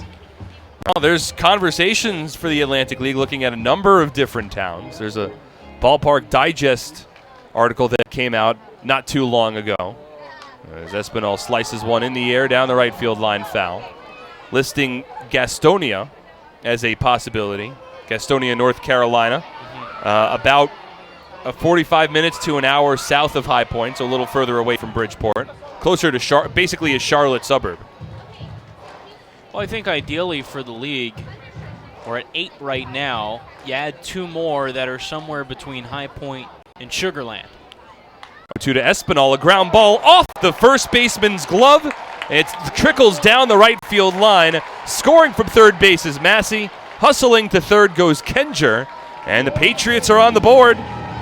We'll see how it's ruled, but Espinal brings home Massey, and it's a 6-1 ball game. Well, Brett Jody is up there giving Espinal a clap. Still waiting on a ruling here on the Espinal hit, and they're going to give it a hit now. But, you know, Edwin and Brett had a conversation the other day, and for Espinal, he just needs to put the ball into play. Shorten up what he did there. That was a laser beam off of Peterson. Would have been a great play if he had made it over at first, so I think the hit rightly given. But Edwin needs to understand that while the power might come, that shouldn't be a priority. First pitch to Ullman. It is taken for a called strike, 0-1. Well, it was a sharply hit ground ball on one bounce, and I think it bounced a little higher than DJ Peterson anticipated. It hit off the tip of his glove and ricocheted and trickled down the right field line. Runners on the corners, 2 away. 0-1 to Ullman. Swung on in a ground ball hit foul. No balls and 2 strikes.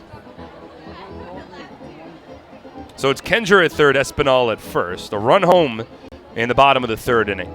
Somerset on the board and still plenty of time left tonight. They trail by 5. And Espinal making it that 5-run ball game. His 37th run batted in of the season. Came on a 2-strike count. Now Ullman has fallen behind 0-2. Here's the pitch from Housechild. Bouncer in the dirt, blocked by Cordero. Holden at third base is Kenger. 1 ball and 2 strikes.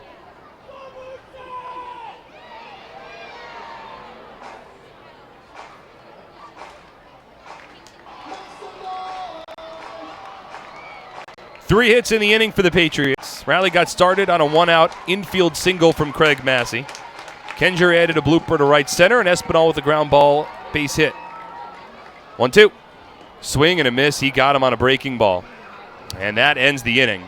Striking out the side is Mike Housechild. However, it gives up a run on 3 hits in the process, strands 2, and it's a 6-1 Skeeter lead moving to the 4th on SPN.TV, 1450 WCTC, and WCTCAM.com.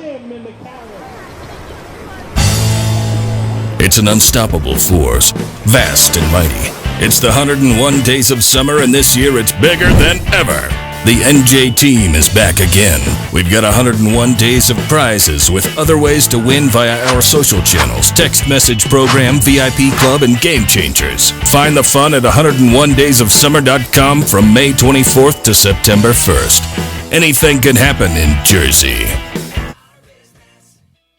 Making your house a home takes inspiration, perspiration, and information. Hi, I'm Danny Lippard. Each week on Today's Homeowner, we cover the tips, techniques, and practical solutions you need to make your house the best-looking house on the block. Along with my co-host Alan Lyle and Amy Hughes, we tackle your home improvement questions while having a little fun along the way. So join us Saturdays at 12 noon here on 1450 WCTC and WCTCAM.com. What are some of the reasons for choosing CB Window Factory for replacement windows? Start with high-quality windows and doors at the guaranteed lowest prices, plus custom-size replacement windows and installation on all windows and doors. Include a wide variety of styles and colors from top manufacturers and a lifetime warranty. Not to mention honesty, integrity, locally made windows, and the fact that it's a family-owned and operated company. What more reason would you need? Call for a free in-home estimate. And, for instance, if your grandsons are visiting from Virginia, We return for the top of the fourth inning. The Patriots are on the board. It is a 6-1 score, and to carry you on the play-by-play here is Brandon Pelter. Thank you very much, Mark. Patriots trying to work their way back into this one. Still Vince Molesky on the bump. He's in his fourth inning of work and has settled down a bit. Retired the Skeeters in order in the third inning. And he'll face the 9-man Blair Beck, who's first pitch swinging, and fouls it off the mid of Gonzalez to the backstop. Beck and Anthony Giansanti, the only two Skeeters without hits tonight. 6-1 the score. Molesky the 0-1. That one misses inside. A ball and a strike to the 9-man, who's hitting .250. Batting from the right side.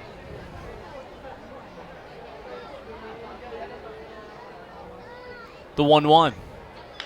Swung on and grounded foul third base side. 1-2 for Molesky. It's been a struggle as a starter. In addition to really his whole season, you look at the ERA at over 6 and now inflated more tonight, giving up 6 runs in the first inning. The 1-2 is swung on and grounded over to short. Rodriguez ranges to his left, hunches over, fields, and throws on to first in time for the first out. But for Molesky, it's been a bit of a struggle, but as a starter, an ERA near 10 now. Yeah, it's a bit surprising considering how much success he had once he shifted into the starting rotation at the end of last year. It came around the same time of the season, fully shifted into the rotation in late July, and he finished off the year with the second lowest qualified earned run average in the entire Atlantic League, and wound up being the Game 1 starting pitcher for the Patriots in the Liberty Division Championship Series. First pitch to Rico Noel. He chops it into the Skeeters' dugout third base side. So the expectation when Molesky rejoined the Patriots this year was that he was going to start off the season in a long relief role, which is what he did last year, and then inevitably contracts are purchased, starting pitchers leave the team, and spots open up as the year progresses. 0-1, Noel swings, and it's a grounded toward the middle. Rodriguez shading that way, and he makes the throw on the run towards first base to retire the speedy Noel for out number 2 in the fourth. Not a very easy play for Rodriguez. He had to range to his left and charge in, and the reason it's difficult is not so much fielding the ball, but with Noel's speed, he's booking it down the first base line, and Rodriguez has to quickly field the ball, transfer it to his throwing hand, all while his momentum was carrying him towards the first base bag, and then still get the throw on in time and accurately. It's a 6-1 ball game. The Skeeters with 6 runs on 7 first inning hits. 6 of those hits came consecutively. Now here's Anthony Giansanti with 2 away, and first pitch swing, and he swings over that knuckle curve for the first strike. Mark has mentioned it's that go-to pitch for Molesky. Goes to it in the big spot, has confidence in it. 0-1, that's a fastball that misses away.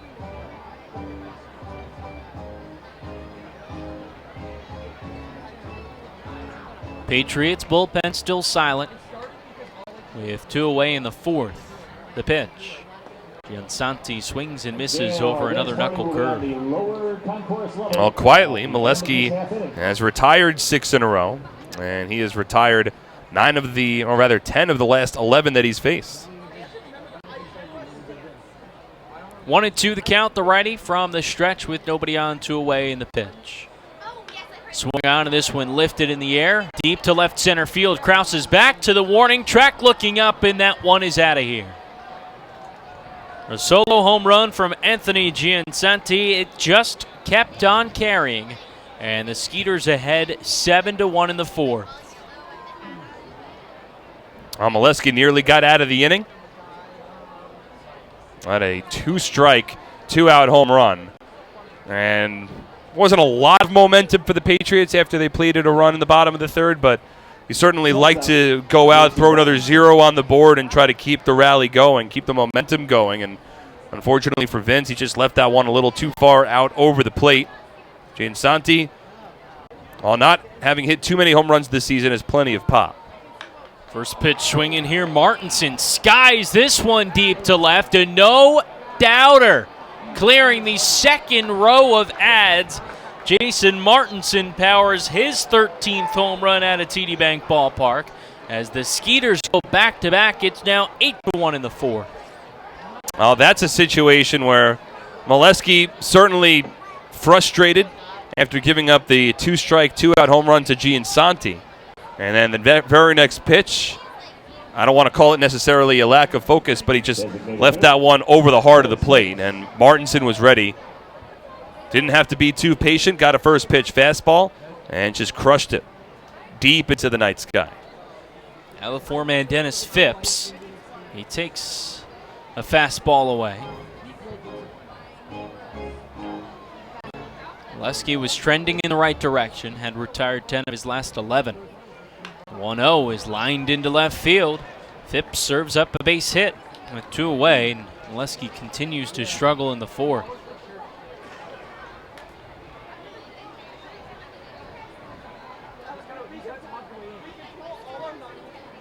Now Phipps now 3 for 3 in this ball game, and he is 5 for 8 in this series with 5 runs batted in.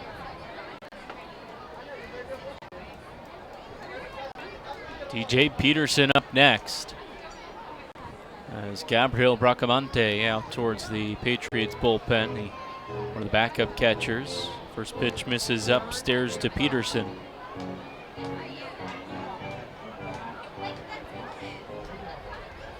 Tough night last night for Somerset, an 8-0 loss. 1-0 misses low and away. And so far it's been another tough one as well, 8-1. At the score, Sugarland with 6 runs in the first, 2 runs in the 4. 2-0, chopped foul. Once again, fans, tonight's 50-50 will benefit Red Dogs Baseball. Well, Molesky's line certainly not where he'd like it to be. It's his 4th straight tough outing, in which there's been a number of crooked numbers on the mound. 2-1. This is low and away. 3 balls and a strike to count on Peterson. I talked to Molesky after his first appearance with the automated balls and strikes, and he said that he was certainly thinking about it a lot. It was in the back of his mind. He delivers a strike at the knees. And pitching can be so difficult. You have to be precise with your pitches. These are professional hitters that have had a lot of experience. Dennis Phipps, a former big leaguer. And, if you have any sort of distraction in your mind that's taking you away from your game, it could play a role. 3-2, runner goes. This one popped up behind the plate. Gonzalez sheds the mask. Up the third base side a bit, and he makes the catch to retire the side, but not before the Skeeters tack on 2 more on back-to-back homers, 3 hits, 1 man left on base, 8-1. Sugarland in front through 3.5. You're listening to Patriots Baseball on SPN.TV, 1450 WCTC and WCTCAM.com.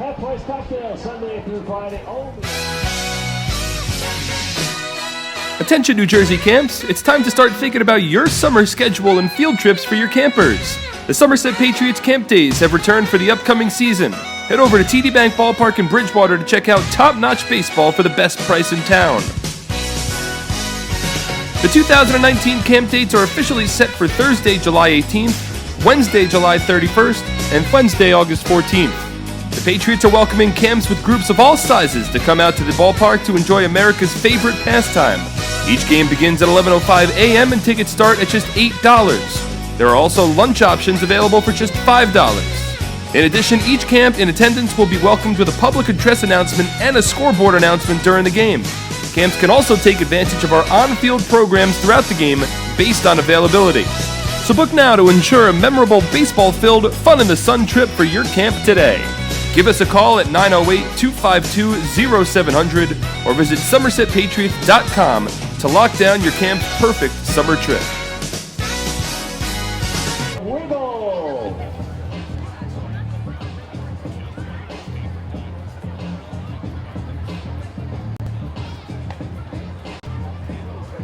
Infinite Gab. That'll be our last one. Here we go.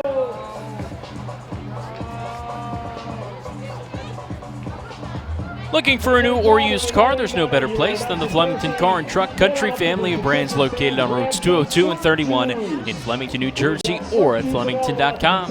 There you'll find a family-centered organization ready to take care of all of your automotive needs, as they've done since 1976. Ray Navarro to lead things off. We're in the home half of the fourth. Sugar Land a commanding 8-1 lead. Brandon Pelter with Mark Schwartz. We're at TD Bank Ballpark for this one. As Hochschild delivers a first pitch that misses away. It was the fastball. Navarro, the switch hitter, batting from the left side. Here's the 1-0. That poured in for a strike at the knees. Hochschild, the former major leaguer, made it to the bigs in 2017 and 2018 with two different clubs. The pitch is waved and misses. Texas Ranger in 2017 and with the Toronto Blue Jays in 2018. 1-1 with a 7.71 ERA in 6 outings at the major league level, but an impressive lone start that he has. 1-2. He's swung on and golfed to shallow left field. The shortstop Martinson back, but he'll give way for Bernard, who charges in from left to make the catch for the first out in the fourth. Navarro's had more success since his return from injury, batting from the left side than he has from the right. At times, the bat speed doesn't seem to be as quick.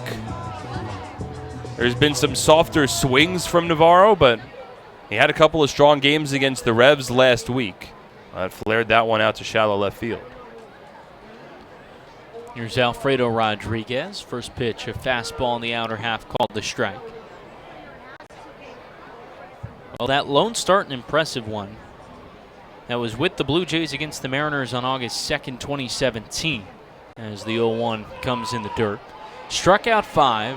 Hochschild walked 1 on 4 hits, 6 scoreless innings.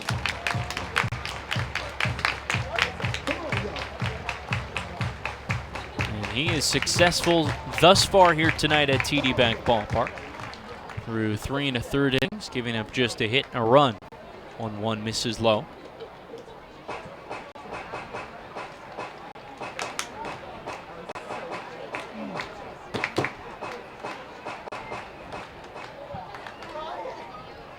Hochschild winds and delivers. Rodriguez swings, and it's a hard hit grounder through the hole on the left side. A 1-out single, and just the 4th Patriots hit of the night in the 4th. Good level approach there from Rodriguez. Stayed back. And the Patriots, and Rodriguez in that situation.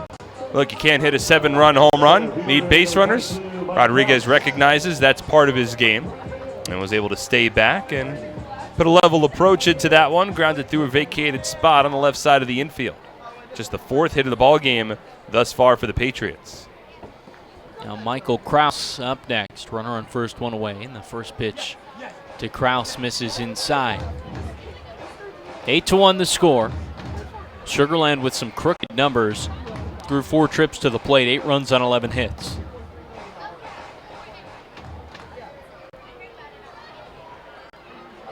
(1-0). Kraus lifts this one up over the net and out of play behind the plate.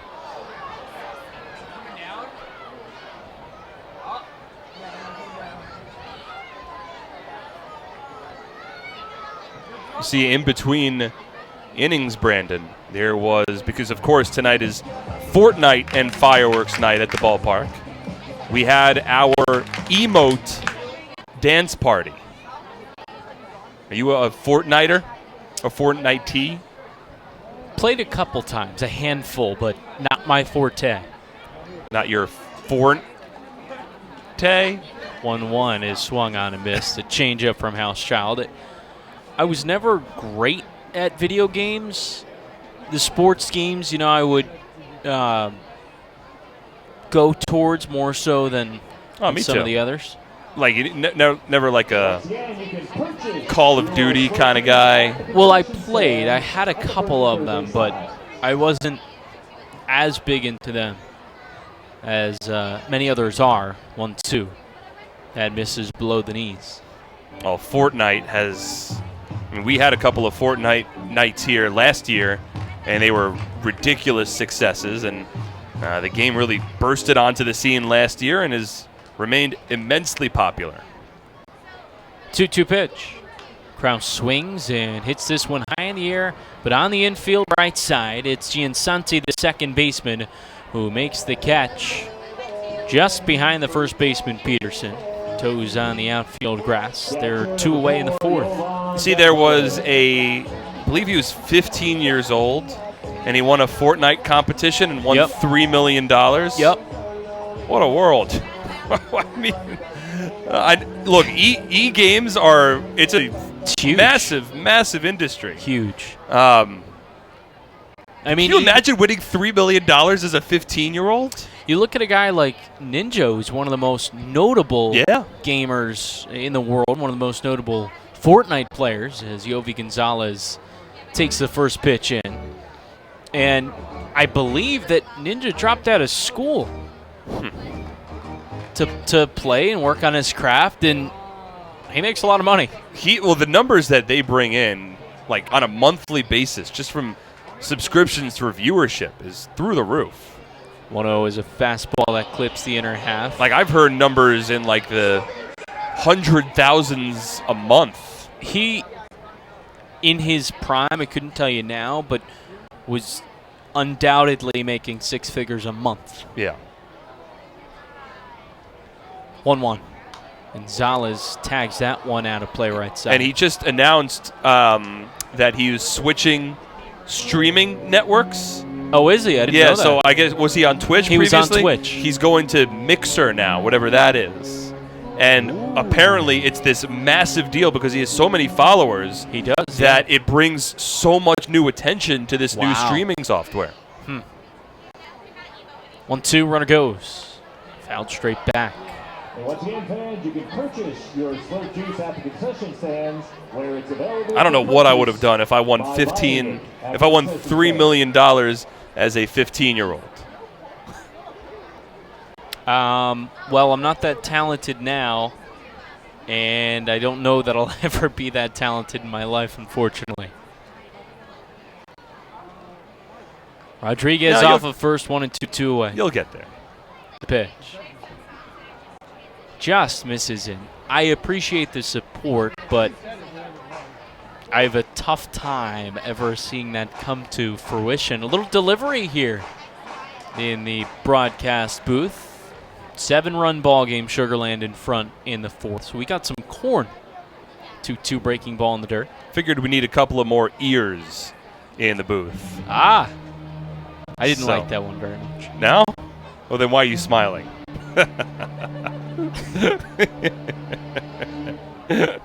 Got him. Jeez. Oh, yeah. One of the specials at the ballpark here on this homestand. Corn. One of the healthy choice Corn's great. I love corn. I do too. 3-2, runner will go, and Gonzalez swings in one hard hop into the mitt of Housechild, who is finishing his delivery right into the glove, and he'll make the throw into first in time to retire the Patriots in the fourth. No runs on a hit. I'm being assaulted with corn.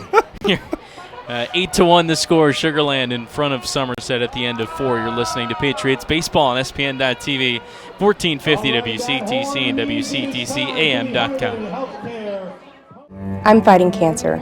I'm fighting cancer. I am fighting cancer. I fight every day. Every night. Every hour. Every minute.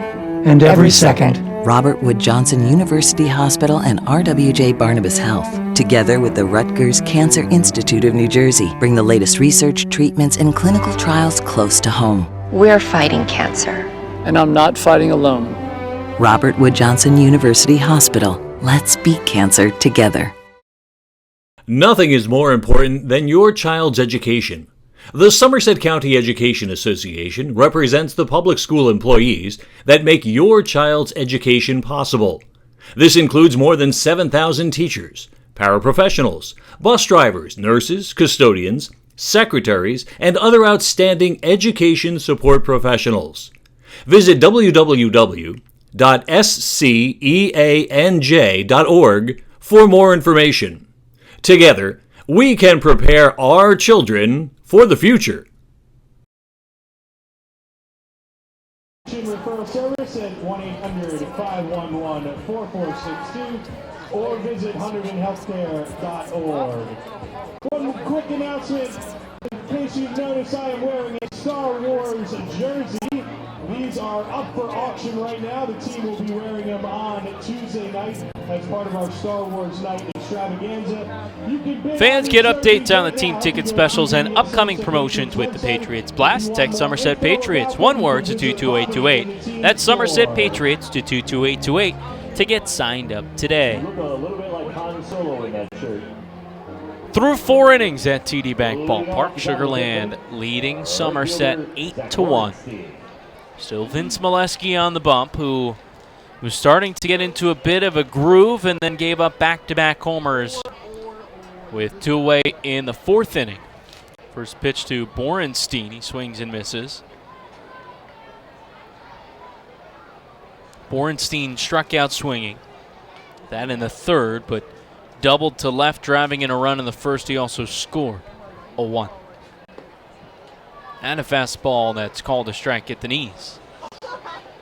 Well, starting to break into the corn that we had delivered here. This corn's legit. To the booth. It is. It was delivered, I think, earlier today to the ballpark. It's fresh. 0-2. Borenstein punched out on a fastball that clips the knees. And it's the first out in the 5th. We'll give you a visual here for those watching on the ESPN broadcast. Little look here into the booth. And here's the corn. There it is. We actually have 2 pieces of corn. We do. And this is the second one. I don't know how we attack the corn because... Still here. There it is. We've got to do a game. First pitch to Bernard. Misses outside. Well, the thing is, the corn is served so fresh that it hasn't been unfurled just yet. 1-0. That misses below the knees. But I love corn. I'm a huge fan. But it just drives me nuts when you have the kernels and the excess in your teeth. The 2-0 is a called strike. Certainly not great when you're on the air broadcasting. I think that would be hashtag relatable. Yes. For all of our listeners. That's some good hashtag content. 2-1. Catches the inside corner, pushes the count to 2 balls and 2 strikes with 1 away in the 5th. You know what's one of the smarter inventions of the 21st century? What do you got? The plugs that you put on the side of corn. 2-2 skipped home. I like that one. How about, I don't know if you've seen this, because this was fairly new to me a couple months ago. It's a little hard to describe, but you put the stick of butter in it. It's like a rectangle, and you can press down on the top. The butter comes down on the bottom to spread onto your corn. As Bernard just catches a piece of that one, fouling it back and left. So it's an easier way to to butter your corn. It's a rectangular, almost box that you put the butter into, and the top, the lid, you can press the butter down, comes out of the bottom, and the bottom is actually curved a little. Oh, I like that. So the butter goes right on. 3-2. Rolled over, chopped to 3rd. Navarro charging, fields on the long hop, and throws on to 1st in time to get Bernard for out number 2. As I've always said, I'm a big fan of any pro-corn inventions. I feel like anything that makes food easier to eat is always beneficial. Yes. Like the way the man or woman, the person that comes up with an easy way to eat wings or ribs, a cleaner way. Well, I might differ with you there. I think that's part of the fun. Really? No. Yeah. That's why I'm more boneless. Oh, God, no. I never go boneless. Come on. Albert Cordero up with 2 away in the 5th, and he lines this one deep to left. Kenger back looking up. It's over his head and off the wall. Cordero rounding 1st. Here comes the throw into 2nd. Not in time. Cordero up with a stand-up 2-out double. Well, it was a good job of hitting from Cordero, and Kenger didn't race back initially on that one. I think he thought there might have been a chance it was going to get out. It wound up short hopping against the Army ROTC sign in left field. So Cordero with another strong game coming back from his suspension. That's his second double of the night. But I can't believe you go boneless over bone and wings. Boneless wings are just miniaturized chicken tenders with sauce. First pitch here to Blair Beck is called a strike. Well, do you have a problem with chicken tenders? I don't, but it's not a wing. It's not. I think it depends where you go. Anywhere you go. No. Some places can do that with their boneless. 0-1 foul straight back. But it's agree to disagree.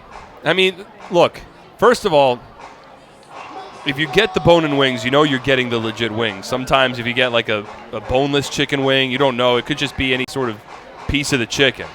You don't know that it's the wing. You don't know how legit it is.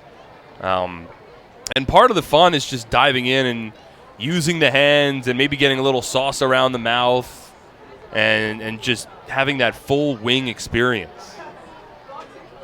I don't need you big wigs eating your wings with a fork. 0-2 fastball misses low. I will take a stand on this.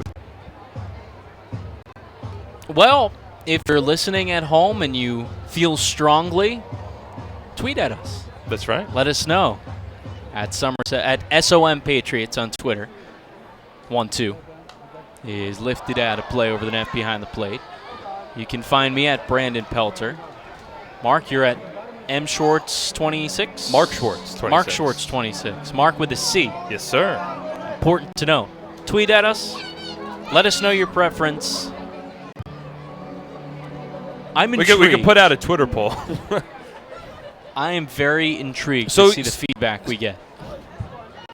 1-2. Swing and a miss. Power to fastball. Pass back. And Molesky retires the Skeeters, gives up no runs on just a hit. One man left on base. Through 4.5. 8-1 the lead for Sugar Land. You're listening to Patriots Baseball on SPN.TV, 1450 WCTC, and WCTCAM.com. Brother International Corporation.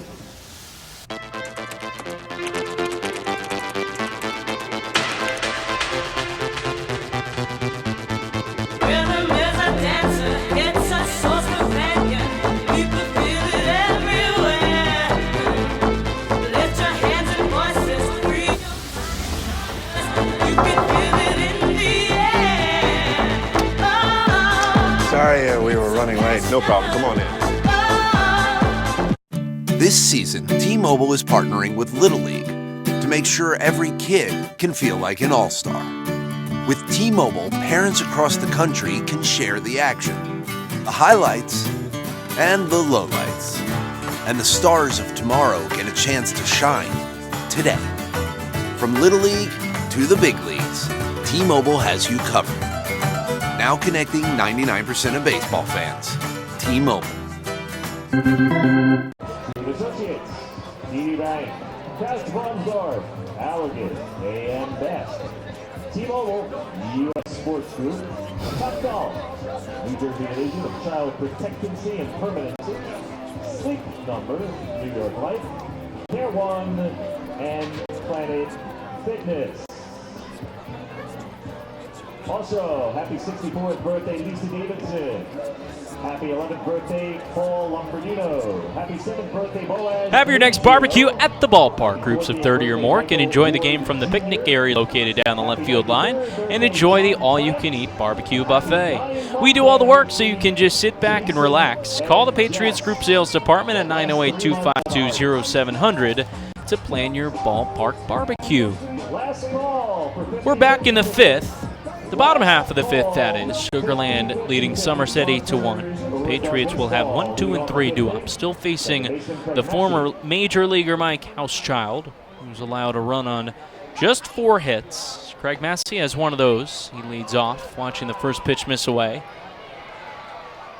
Mark, you have gone to work devouring that corn in our minute 45 between inning break. 0-1. That misses low and away. I like corn. That was power eating. Well, we only have a certain amount of time in the booth. And corn's something where if you start eating corn, you got to go pretty quick. 2-0. He is lifted down the left field line. Bernard ranging over toward the tarp. He settles a step or two away from the tarp and makes the catch. Round number 1 of the 5th. As you know, Brandon, there's certain foods where you don't slow eat. I am duly impressed, though, because you just, once you took off, was off to the races. I don't even think you came up for air. I will say this. The corn here is delicious. I'm waiting on mine. Well, it's right here. It's right in front of me. Justin Pacioli takes a strike on the outside corner. I'm not a corn thief. I'm not going to eat your corn. You are a corn fiend. I am. I'm a corn aficionado. A cornionado. Oh, gosh. 0-1. Swing and a miss. That breaking ball fell off the plate, and Pacioli swung over the top. But as advertised, I now have some kernels stuck in my teeth. The corn, though, I mean, to me, I'm surprised it's not more of a ballpark food because corn is summer. Oh, yeah, they are synonymous. Absolutely. 0-2. Swing and a miss. That breaking ball again in the dirt. Cordero makes the obligatory throw on to first after he blocked that one. Now 2 away in the 5th. Not so fast, my friend. I oftentimes can associate corn with a nice fall harvest festival. But to me, I think corn can be autumnal. That's a fair point. But when I think corn, I think barbecues and cookouts. That's the first thing that comes to mind. First pitch to Will Kenger. Misses in the dirt. So to me, especially because a lot of times that ballpark food is that barbecue food, you know, the hamburgers, the hot dogs. Corn should be right there with it. Well, I think there's some ballparks that do offer corn, I would imagine. I don't know. I will have a conversation with Mike McDermott after this game. As Housechild pours in a fastball, but this one just misses low and away, 2-0. But the thing is, corn, if you want good, legit corn, there's a corn season. Right. Corn isn't trans-seasonal. Mm-hmm. I mean, I'm sure you could find corn, outside of the summer and fall. 2-0 is lifted out of play. I also think another problem is logistically, you have to get it fresh. Yeah. If you're getting corn on the cob.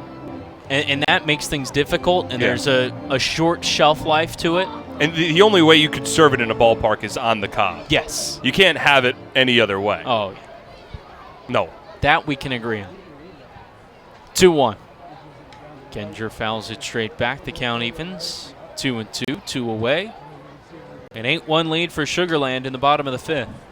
See, I very much can associate corn with, like, pumpkins and hay rides and a nice harvest sort of festival. Have you ever eaten pumpkin? I love pumpkin. Well, like straight pumpkin? Yeah. 2-2, ripped on a line. That'll drop in ahead of Borenstein. And a 2-out hit for Will Kenger. For Kenger, that's now his second hit of the ball game. And he's currently riding a 9-game on-base streak. And even in games in which the Patriots have struggled, Kenger continues to find ways to reach base. Pitch was a little low in the zone. That's where Kenger liked it. He was able to drop his back knee, elevate just a bit, and scoop it into right field. That one hit on a rope into right field. So Kenger aboard with 2 away in the 5th. Patriots down a bunch. They're down 7. And now it's Edwin Espinal at the plate.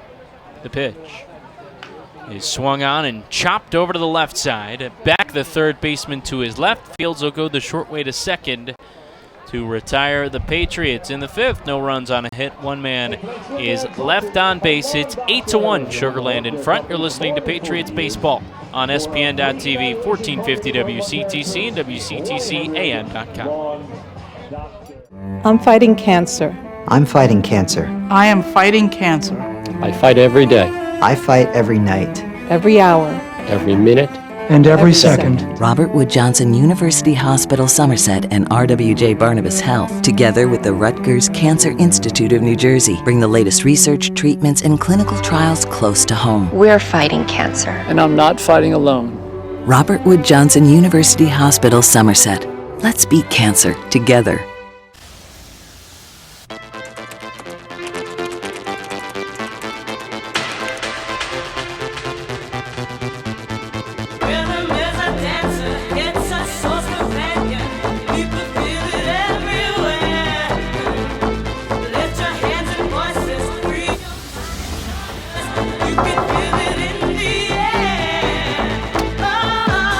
Sorry, we were running late. No problem. Come on in.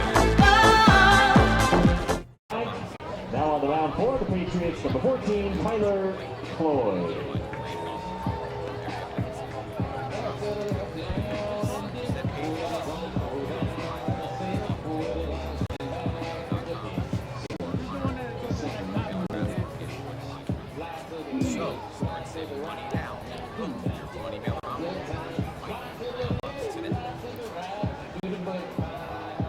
Looking for a great deal on a car? You'll score big savings at your Tri-State Ford dealer, proud sponsor of Somerset Patriots baseball. Visit tristateford.com for information today. 8-1 the score. We've reached the sixth inning at TD Bank Ballpark, Sugarland in front of Somerset, and the evening is over for Vince Molesky. The Patriots turn to the former major leaguer Tyler Cloyd.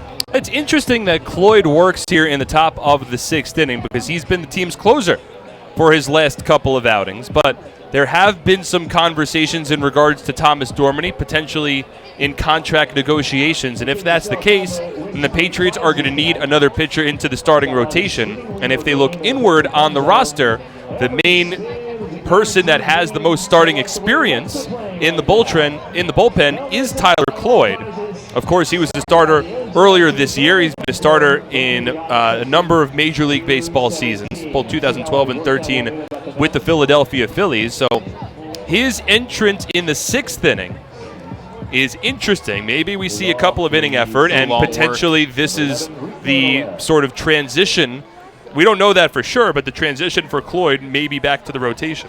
He does have 2 saves with Somerset, his second and third in his professional career, but he struggled a bit out of the pen. 0-1, a 5.14 ERA. First pitch here to Rico Noel, he fouls it away. Cloyd was with the Patriots in spring training before his contract was purchased by the Seattle Mariners organization.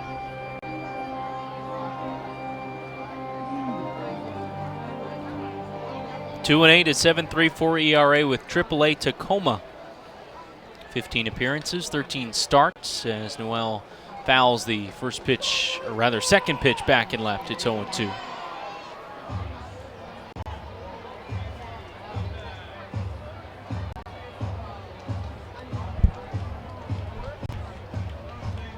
Of course, Cloyd was the starting pitcher briefly for the Patriots in 2017 before his contract was purchased by the Mariners. 0-2. Slapped right at Espinal at first. He makes the catch.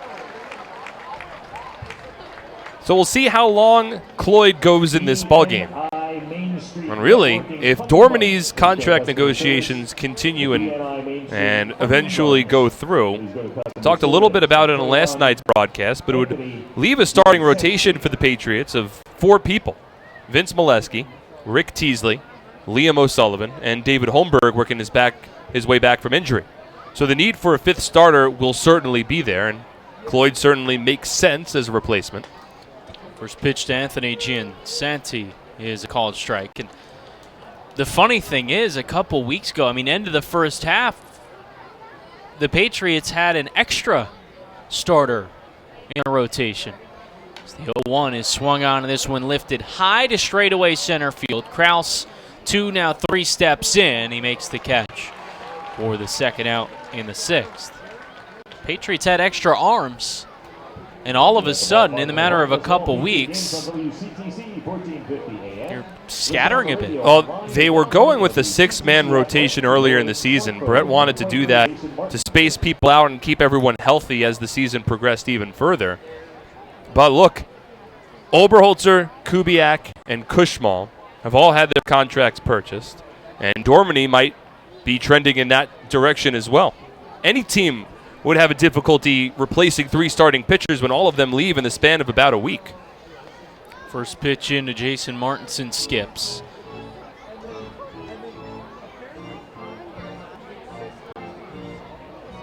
Final line on Vince Molesky, 5 innings, 12 hits, 8 runs, no walks and 4 strikeouts. 1-0 to Martinson, backs him off the plate. And then in addition to the starting rotation getting picked apart, Mike Broadway retired, Mike Antonini had his contract purchased as well. There's a stretch where Jonathan Cheshire as well. A lot of players have left the Patriots. 2-0, rolled over foul left side. I mean, even with the offensive struggles for this team, it was masked a little bit in the first half. And, maybe if you have a rotation that includes Kubiak, Oberholzer, in addition to Dormany and the way he's pitched, Liam O'Sullivan, Rick Teasley, and then you have Holmberg available as well. Molesky, too. I mean, those are strong options. 2-1. This one driven hard into the gap in left center field. Martinson around first. He's digging for 2 as Krause corrals that one at the Flemington Department Store billboard. And he'll get it in, but it's a 2-out double for Jason Martinson. His big day continues. He's now 3 for 4. Well, it's just a really level approach there from Martinson. Last time that Cloyd was on the mound, he got his second save as a Patriot, but he ran into trouble with 2 out in the inning. Had 2 out, nobody on against the York Revolution with a 3-run lead Wednesday night, and eventually allowed 4 straight 2-out base hits that scored 2 runs, and then Cloyd got the former Patriot Justin Trapp to fly out to end the ballgame. He's got 2 out here in the top of the 6th. It's a 7-run lead for the Skeeters. 6 of their 8 runs came in the first inning tonight. At 8-1 as Phipps sends a check swing ground ball weakly towards the Patriots dugout. Sugarland, 7 hits in the first, scoring 6 runs. 6 of the 7 hits came consecutively. 10 batters stepped to the plate. And they went back-to-back with solo home runs from Giansanti and Martinson in the 4th. 0-1. And this is low. For Molesky, tying a season high in runs with the 8. New season high with 12 hits. Tough go of things. 1-1. Off speed, misses away. Second straight game in which the Patriots have allowed 13 hits. That's just not going to get the job done, even with lineup struggles. 2 balls and a strike here on Phipps. Runner on second, 2 away in the 6th, and the pitch. Fastball. Poured in on the outer half. 2-2.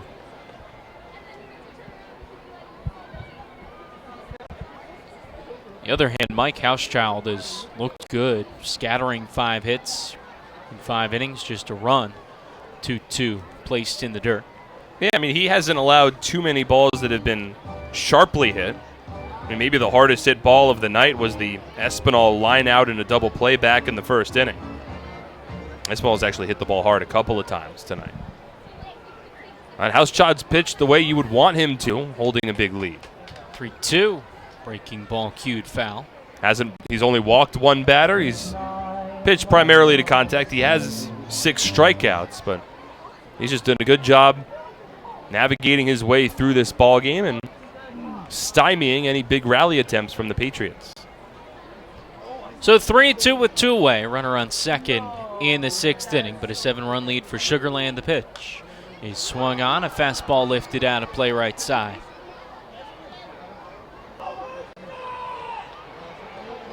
Little battle between Cloyd and Dennis Phipps at the plate. 3-2. This one also spoiled. It'll take a 9th pitch in this at-bat.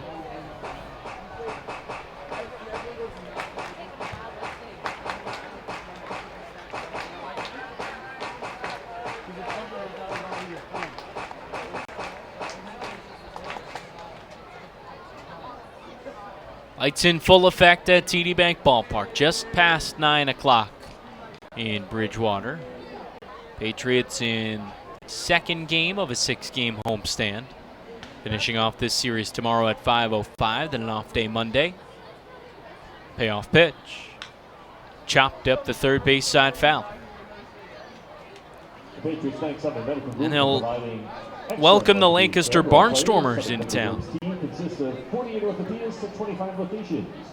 Lancaster's been struggling here in the second half. The only team in the Freedom Division below 500.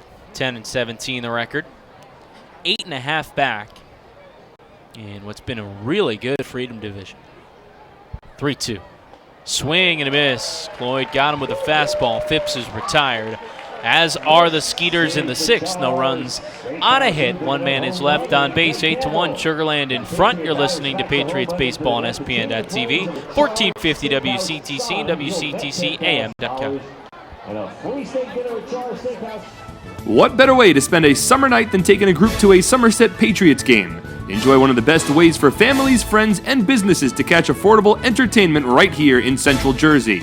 Groups of 30 or more receive $2 off the normal price per ticket, starting at just $8.50. These groups can participate in our on-field promotions, including a pregame performance, color guard, baseball buddies, Field of Dreams, or the 7th inning fun bunch. The Patriots also offer fundraising opportunities for groups of 250 or more for even larger discounts. Head over to our picnic area located down the left field line, where groups of 30 to 500 could have a ballpark barbecue. For $28 a person, get a ticket to the game and an all-you-can-eat barbecue buffet. Overlooking the left field line is the party deck, where an upscale buffet will be served along with a cash bar for groups of 30 to 150 for $39 a person. Groups of up to 30 or 40 can have private use of a fully furnished, climate-controlled hospitality suite with indoor and outdoor seating alongside wait service. Our exclusive Diamond Club is a large indoor hospitality space located on our suite level, perfect for holding meetings and entertaining clients. Here, outdoor balcony seating is accompanied by an hour-and-a-half upscale buffet, a private cash bar, cocktail tables, bar seating, and a 60-inch smart TV. Email us at groups@somersetpatriots.com or call 908-252-0700 to lock down your perfect summer outing.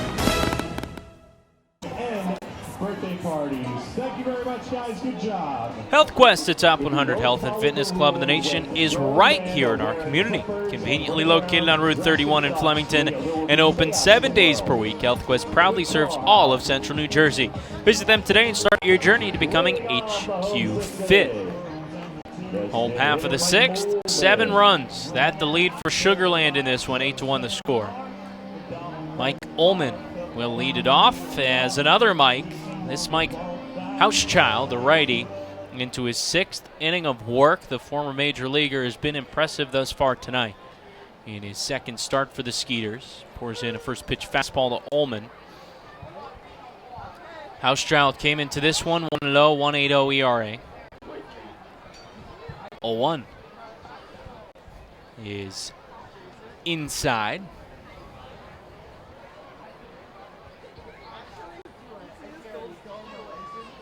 Housechild faced the Lancaster Barnstormers on the 4th of August, going 5 innings, giving up just a run on 6 hits as the 1-1 misses low. Yesterday chased a young, a lot of success against these Patriots bats, and again here Housechild. Seems like the Skeeters have Somerset figured out. 2-1 misses in though, now 3-1 the count on Mike Ullman leading off the 6th. Well, these are 2 accomplished pitchers as well. I mean, DeYoung had pitched in the major leagues earlier this season. He had pitched in the big leagues in 2017 and 2018. Housechild, a former major leaguer in his own right, made his debut in relief for the A's back in 2017. As Ullman lines this one into left, but it hangs up for Bernard coming in and a couple steps to his right to make the catch. So these are strong arms for the Skeeters, and we talked about it earlier in the broadcast, Brandon, but Sugarland's done such a good job of replenishing and restocking their shelves after so many notable players have had their contracts purchased. One that we didn't get a chance to mention, at least I don't think, another guy that has ties to the Mariners, that's Ryan Court. Yes, sir. Who was signed by Seattle and hit his first big league home run the other night. Navarro swings a broken bat grounder past a diving Peterson. fielded by the second baseman Giansanti, but the throw not in time. It hit the glove of Peterson, full dive to his right. Then Giansanti was there fielding it in shallow right field. Threw on to Housechild, but Navarro beats it out for the infield single. A little bit of pinball wizard there.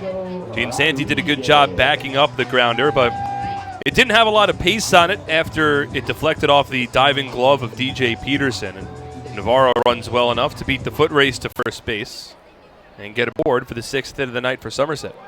Next up, Alfredo Rodriguez, runner on, 1 out in the 6th. 8-1 the score, though. Sugarland in control of this one. The pitch. Breaking ball, that one called a strike. It's always good to see a player who was in the Atlantic League, who you've gotten to know, get back to the show and perform well. So big congratulations to Court. The 0-1 is waved and missed. 0-2 the count on Rodriguez. Well, the Patriots on their wall of fame on the concourse down the left field line have 21 pictures up there. All players that, after playing with Somerset, had gone on to reach the bigs yet again. It's pretty amazing. It's about one a year. 0-2 is swung on and grounded over to short. Martinson fields, flips to second for one, on to first in time. It's a 6-4-3 twin killing, and the Patriots retired in the 6th. No runs on a hit, no men left on base. 8-1 your score. Sugarland leads Somerset. You're listening to Patriots Baseball on SPN.TV, 1450 WCTC and WCTCAM.com. At Flemington Car and Truck Country, we've been satisfying customers for over 40 years, providing selection. With 16 manufacturer brands plus over 500 available certified pre-owned vehicles. Convenience. With all our dealerships located on Route 202 and 31 in Flemington. And satisfaction. With positive reviews praising our business model every day. We'll never take our customers for granted. Flemington Car and Truck Country. Every day, we're here for... So many good options. Man, I'm hungry. Ooh, let's do healthy today. I think that'll work. The healthy plate. What do we have here? So many good options. What do I choose? We have veggie burger, turkey burger, fruit cup. It all sounds so good, but something's telling me veggie burger. I think I'll have the veggie burger. A lot of great choices here at the Horizon Healthy Plate concession stand.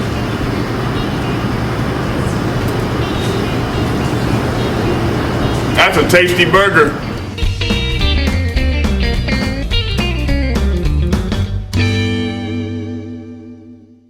Well done. Yeah, Hal, remember, please keep your eye on the script. The guy who writes it spends a lot of time perfecting that script, so when you jump in on me, no problem that time. No problem. Hey, did you know, Brother International has... Ideacom is now offering businesses free VoIP phones. With Ideacom, you can reduce your phone bill, work from anywhere, and enjoy local support.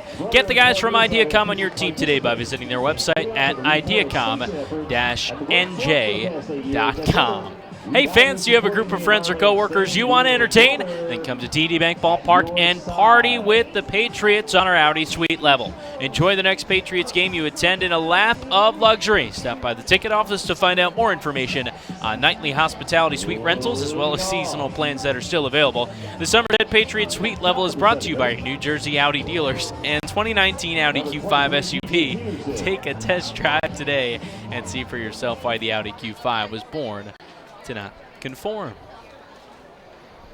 On to the top of the 7th. TJ Peterson to lead things off. It's still Tyler Cloyd on the bump for Somerset.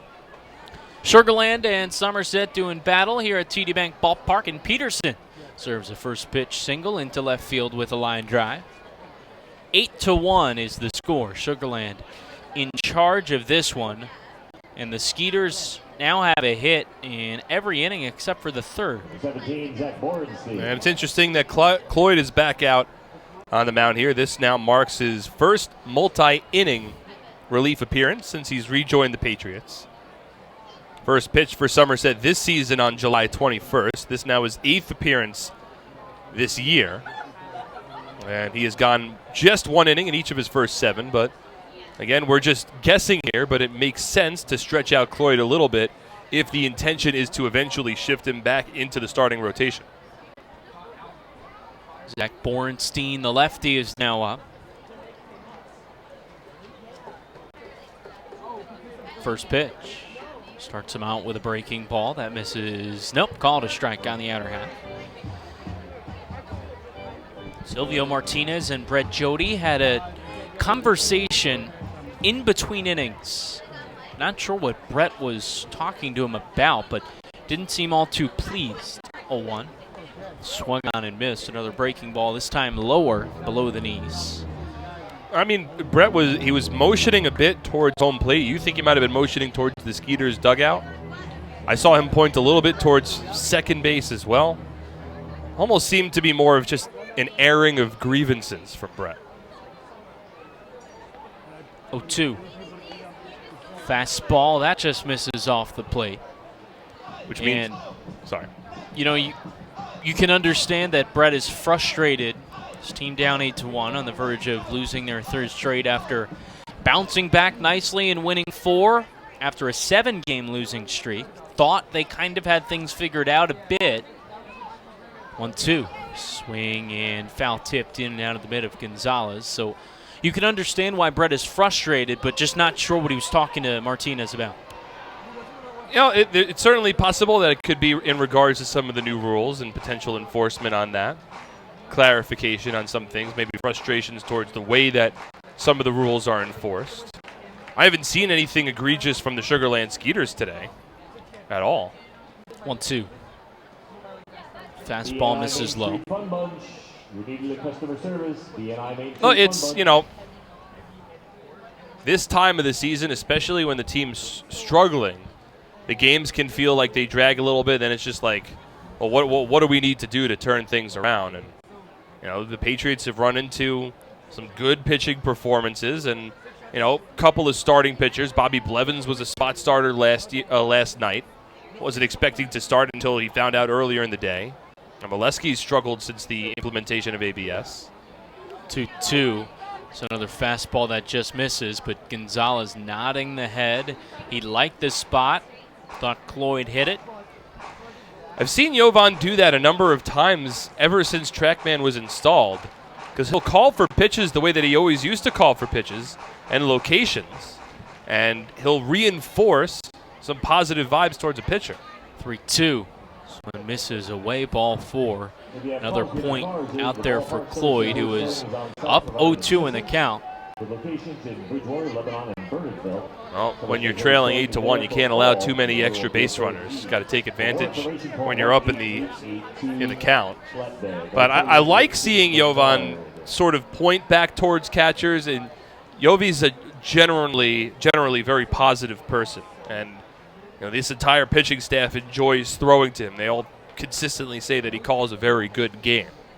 Quinton Bernard now up. First pitch brushes him off the plate. When David Kubiak was with the Patriots, he would say it so often. In fact, once when he mentioned it, he made sure to say, I don't mean to kind of brown nose here, but he really is such a good catcher as Bernard powers this one high in the air, deep to right. Pacioli is back and will make the catch on the warning track in the right center field alley. Runner will tag from second to third. And now runners on the corners with just an out in the 7th. Well, there's a reason that Gonzalez is in his 4th year with the Patriots. He understands this league. He understands this pitching staff, and he knows how to call games. He's a strong defensive catcher.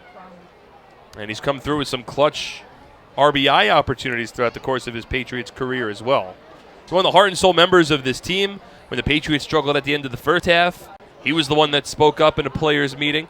He was the one that initiated conversation with Brett Jody before that big team speak last Saturday as well. So runners on the corner, one away, 8-1 the lead for Sugarland in the 7th. And a big swing from the 8-man Cordero on a pitch elevated in the zone. So I think Gonzalez is able to reinforce that sort of positive feedback when he's behind home plate.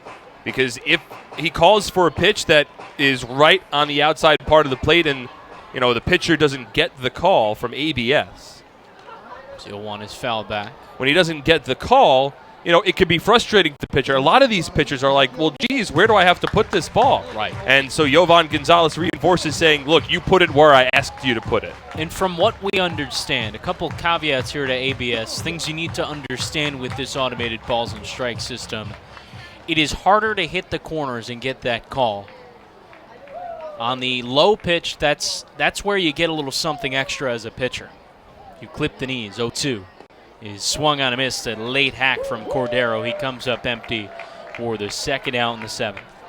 It's a big strikeout there for Tyler Cloyd. Takes away a potential run-scoring ground ball or a sacrifice fly. Now a ball up in the zone needs to be completely below the letters. And so for pitchers, I think what can be a little frustrating is you were used to hitting the black on the corner, and now you need more of that ball to be over the plate to get that call as a strike. But there's another positive for pitchers. As Blair Beck watches a first pitch strike on the outer half. It's that the zone is set up as if the batter was at the start of the plate, at the front of the plate, whereas most hitters are back. So a guy like Edwin Espinal, I know he was a little frustrated because breaking balls especially would nearly be in the dirt as Beck swings through this one. By the time it got to him, but it's called a strike because Edwin sits back in the box, but it's where the pitch would be if you were standing with your front knees at the start of the plate. And all of this is such a transition for both hitters and pitchers to adjust to. 0-2. Fastball paints the outside corner, called strike 3. Cloyd working into and out of some trouble here as we end the top of the 7th. For Sugarland, no runs on a hit. 2 men are left on base. 8-1. The Skeeters in front. Time to get up and stretch. You're listening to Patriots Baseball on SPN.TV, 1450 WCTC, and WCTCAM.com. I'm fighting cancer. I'm fighting cancer. I am fighting cancer. I fight every day. Every night, Every hour. every minute, and every second. Robert Wood Johnson University Hospital and RWJ Barnabas Health, together with the Rutgers Cancer Institute of New Jersey, bring the latest research, treatments, and clinical trials close to home. We're fighting cancer. And I'm not fighting alone. Robert Wood Johnson University Hospital. Let's beat cancer together. This season, T-Mobile is partnering with Little League to make sure every kid can feel like an all-star. With T-Mobile, parents across the country can share the action, the highlights, and the lowlights. And the stars of tomorrow get a chance to shine today. From Little League to the big leagues, T-Mobile has you covered. Now connecting 99% of baseball fans. T-Mobile.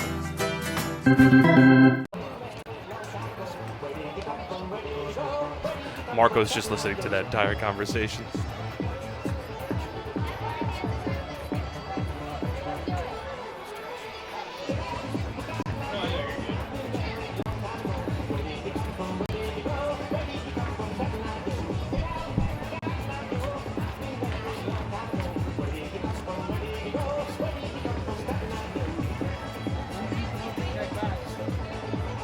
With nationally recognized service competitive rates and an award-winning teen driver safety program, NJM Insurance Group is a home run for New Jersey. Get your free quote at njm.com. This isn't just insurance, it's NJM. Well, the Skeeters go to the bullpen for the bottom of the 7th inning. 8-1 is the score. Sugarland out in front, and they will turn to Josh Martin, the tall righty. Well, Martin comes on the mound after the Skeeters bullpen shut down the Patriots last night. 3 different Skeeter relievers just one night ago pitched 3 perfect innings of relief. So now it's Martin on the mound. He's 1-0 with a 5.79 ERA. This just his 9th appearance with the Skeeters. It's his first season in Sugarland. Actually began the year somewhat close to us with AAA Lehigh Valley. And the Philadelphia Phillies organization had 2 saves but a 6.35 ERA. Over 30 relief appearances. It'll be the first time that the Patriots see Josh Martin in 2019. Well, a lot of motioning and signaling by the umpires in this half-inning break, trying to get the attention of some of the representatives here and workers dealing with the automated balls and strike system. So I think a little bit of an issue in the final motion from Freddie DeJesus, the crew chief, and Silvio Martinez behind the plate, kind of the hand going across the neck as if to say, nope, we're going to cut it. So my guess, and this only a guess, is that Silvio Martinez is calling his own balls and strikes here in the bottom of the 7th. Mike Krause takes the first pitch up and away, started the swing but stopped.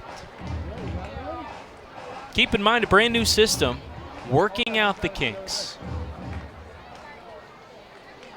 And I don't think anything is perfect upon initial implementation.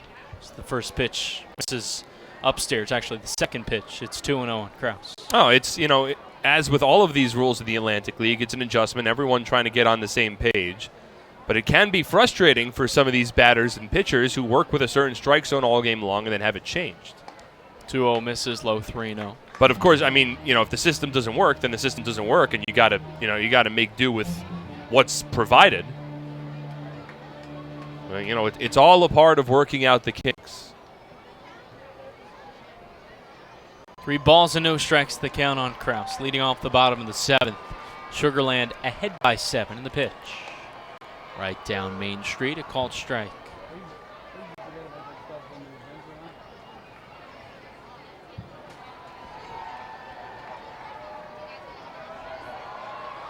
Plenty still on hand at TD Bank Ballpark. It's a fireworks night at the ballpark. Always a great show. 3-1. There's a fastball called a strike on the inner half. Krause started up the line. Called back by Silvio Martinez. Slider, one of the mascots for the Patriots, is on the top step of Somerset's dugout and just getting the fans to start to cheer on and just willing on the Patriot faithful. 3-2. Up and in, ball 4. Krause works a leadoff walk. Just the second Patriots walk this game, 3rd overall.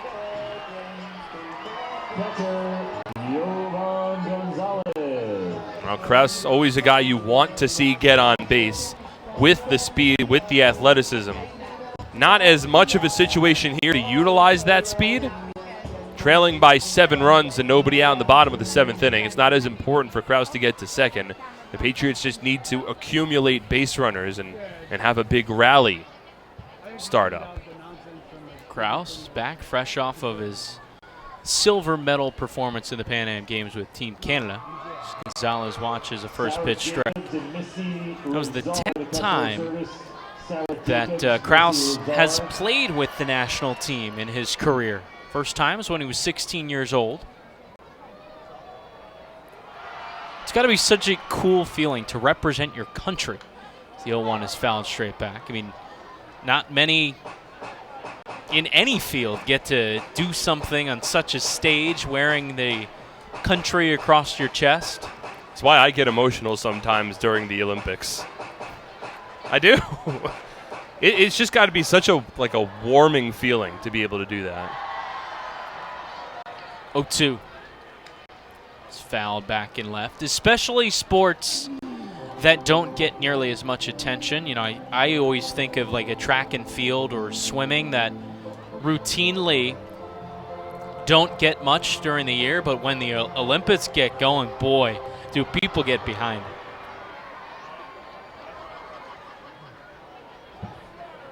0-2 for Martin.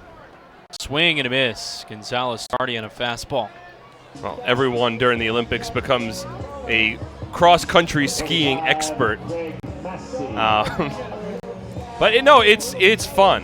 What's the sport that involves both skiing and shooting? That's what it is. It's the cross-country skiing. Is that it?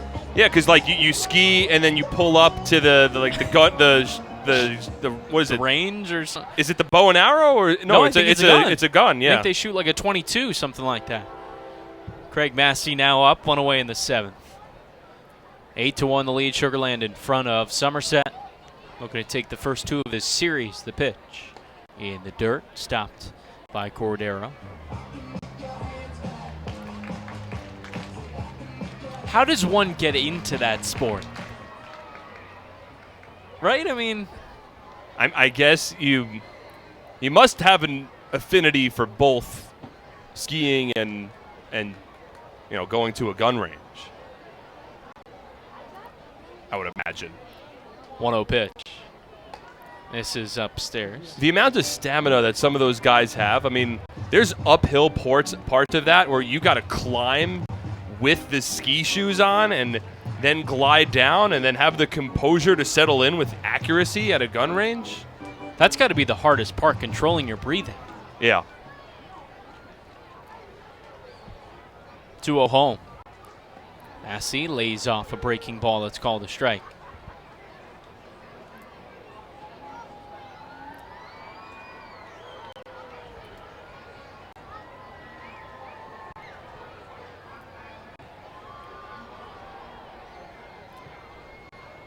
Two-one.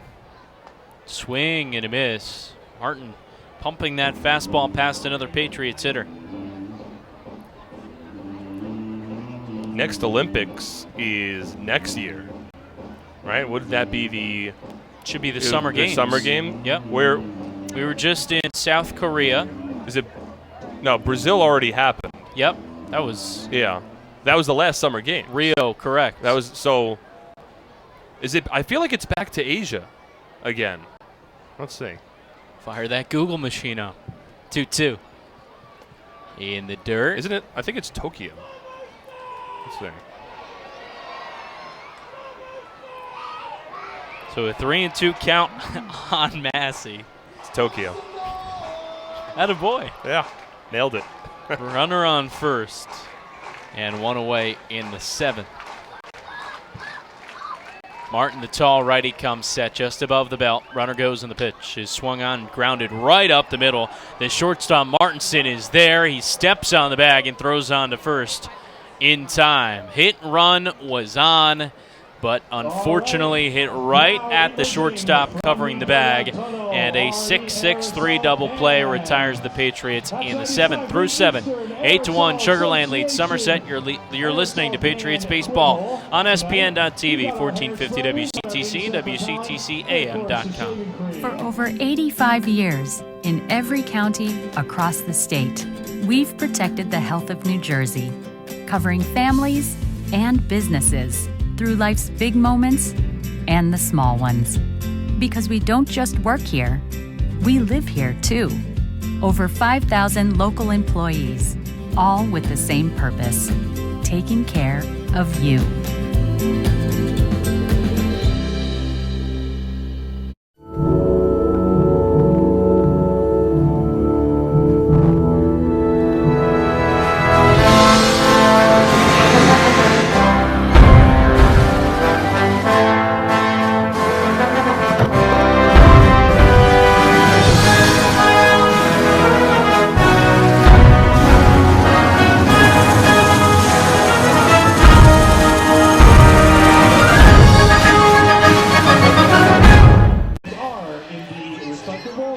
Recycle your empty aerosol cans at home.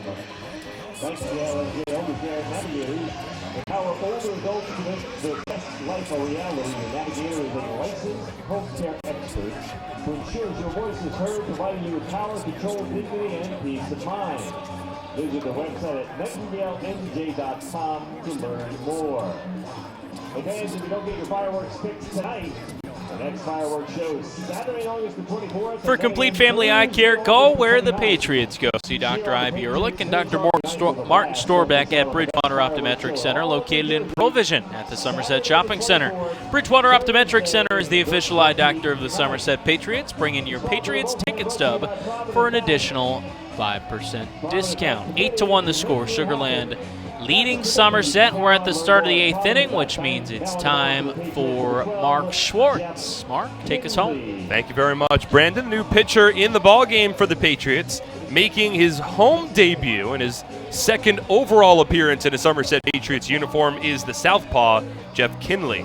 Kinley beginning the season in the Miami Marlins organization, spending some time in AA and AAA. He struggled in AAA, but in AA ball, over 30 2/3 innings pitched, a 2.93 ERA. The lefty will come from a couple different slots. In the arm angle will come over the top from the 3/4 slot as well. but has pitched an inning, giving up just a walk in his lone Patriots appearance. Somerset very excited about Kinley. The first pitch that he threw in his first appearance as a left-handed reliever hit 94 on the radar gun over in York, Pennsylvania. So he'll work from the windup. Top of the order for the Sugar Land Skeeters. It's Rico Noel to lead off, and the first pitch from Kinley is a fastball up and in, 1 ball and no strikes. Young guy as well. Kinley, 27. Just graduating from Michigan State a couple years ago.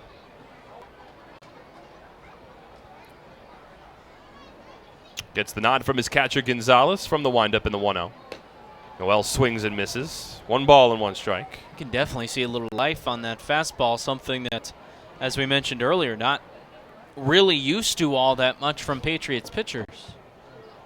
Well, Mike Broadway could hit in the mid, about 94 to 96 range with a fastball as a relief pitcher earlier this season, as the 1-1 from Kinley misses outside. 2 balls and 1 strike, but not often do you see a pitcher that is on the south side of 30, a lefty who could touch mid-90s with a fastball, have an opportunity in the Atlantic League. Yeah. The Patriots very excited to have Kinley aboard, the 2-1. Noel swings and misses out in front of a breaking ball, 2-2. Looked like a nice tight slider. So Tyler Cloyd done after 2 scoreless innings of relief. He did allow a couple of hits and 1 walk, but he struck out 3 and kept Sugar Land off the scoreboard. Here's the 2-2 from Kinley. Swing and a miss. Got him with the breaking ball. And there's 1 away in the top of the 8th inning.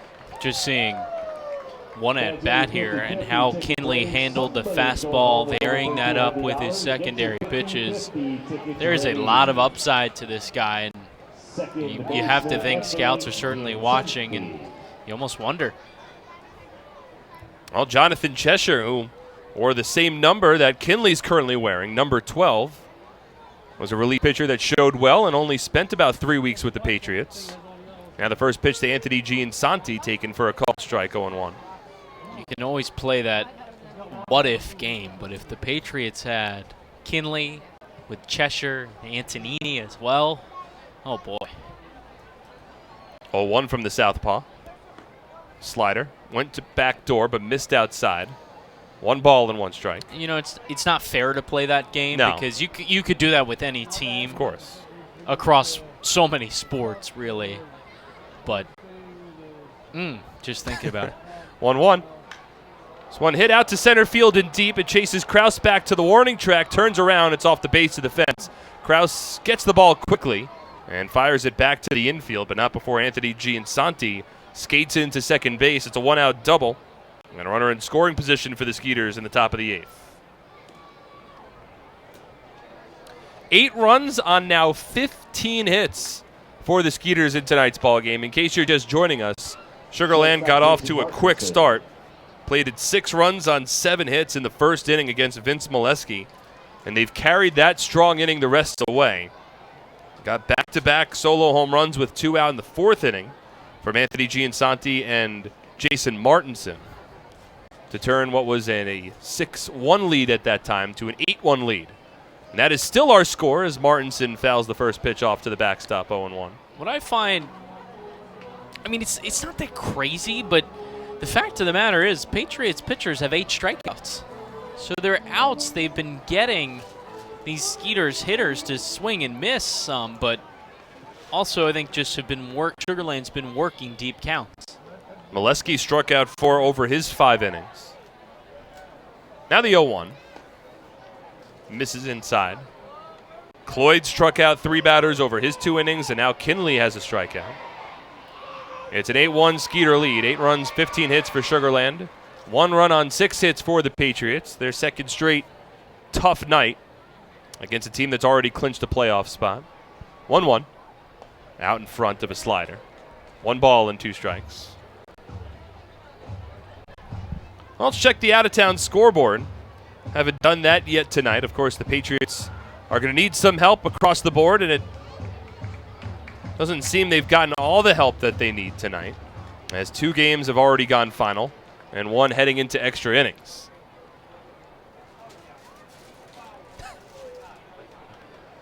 Runner at second base, the 1-2.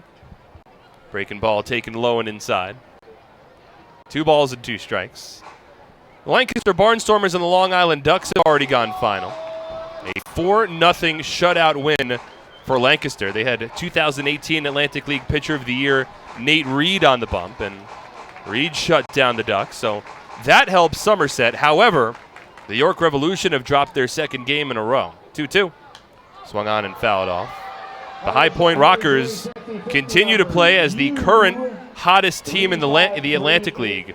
The Rockers top the York Revolution 6-1. Second straight win for High Point over York. Now the 4th straight win overall for the Rockers. And that does not bode well for Somerset, who entered tonight's ball game 5.5 games behind High Point for first place in the Liberty Division.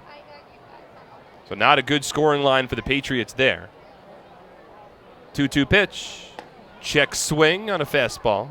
No appeal, did not go around. 3 balls and 2 strikes.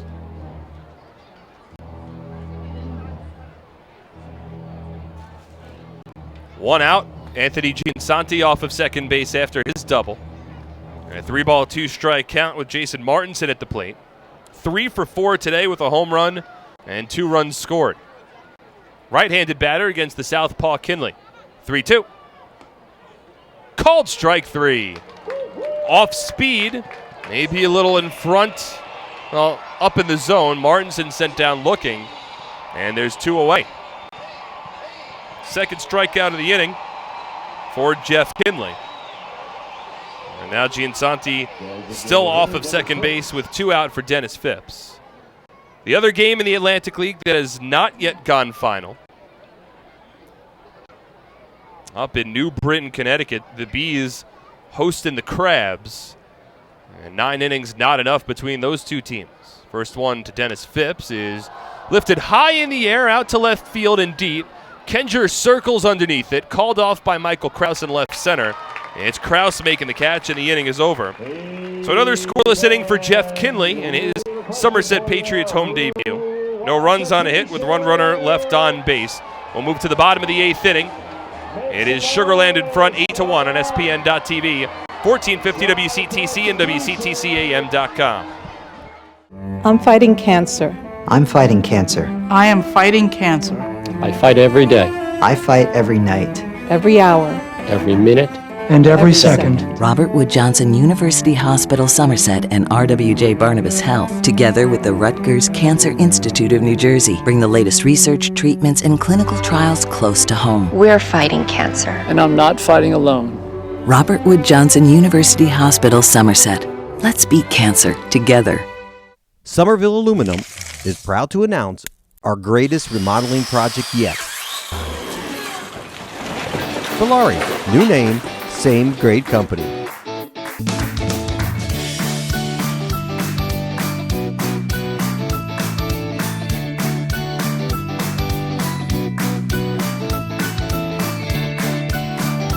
Valari, home remodeling since 1950.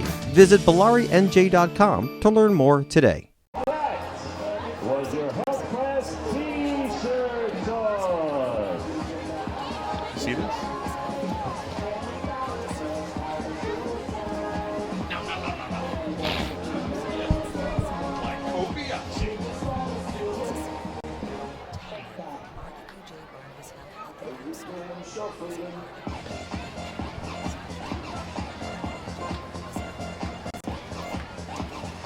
Somerset County Education Association supports the outstanding public school employees that make your child's education possible.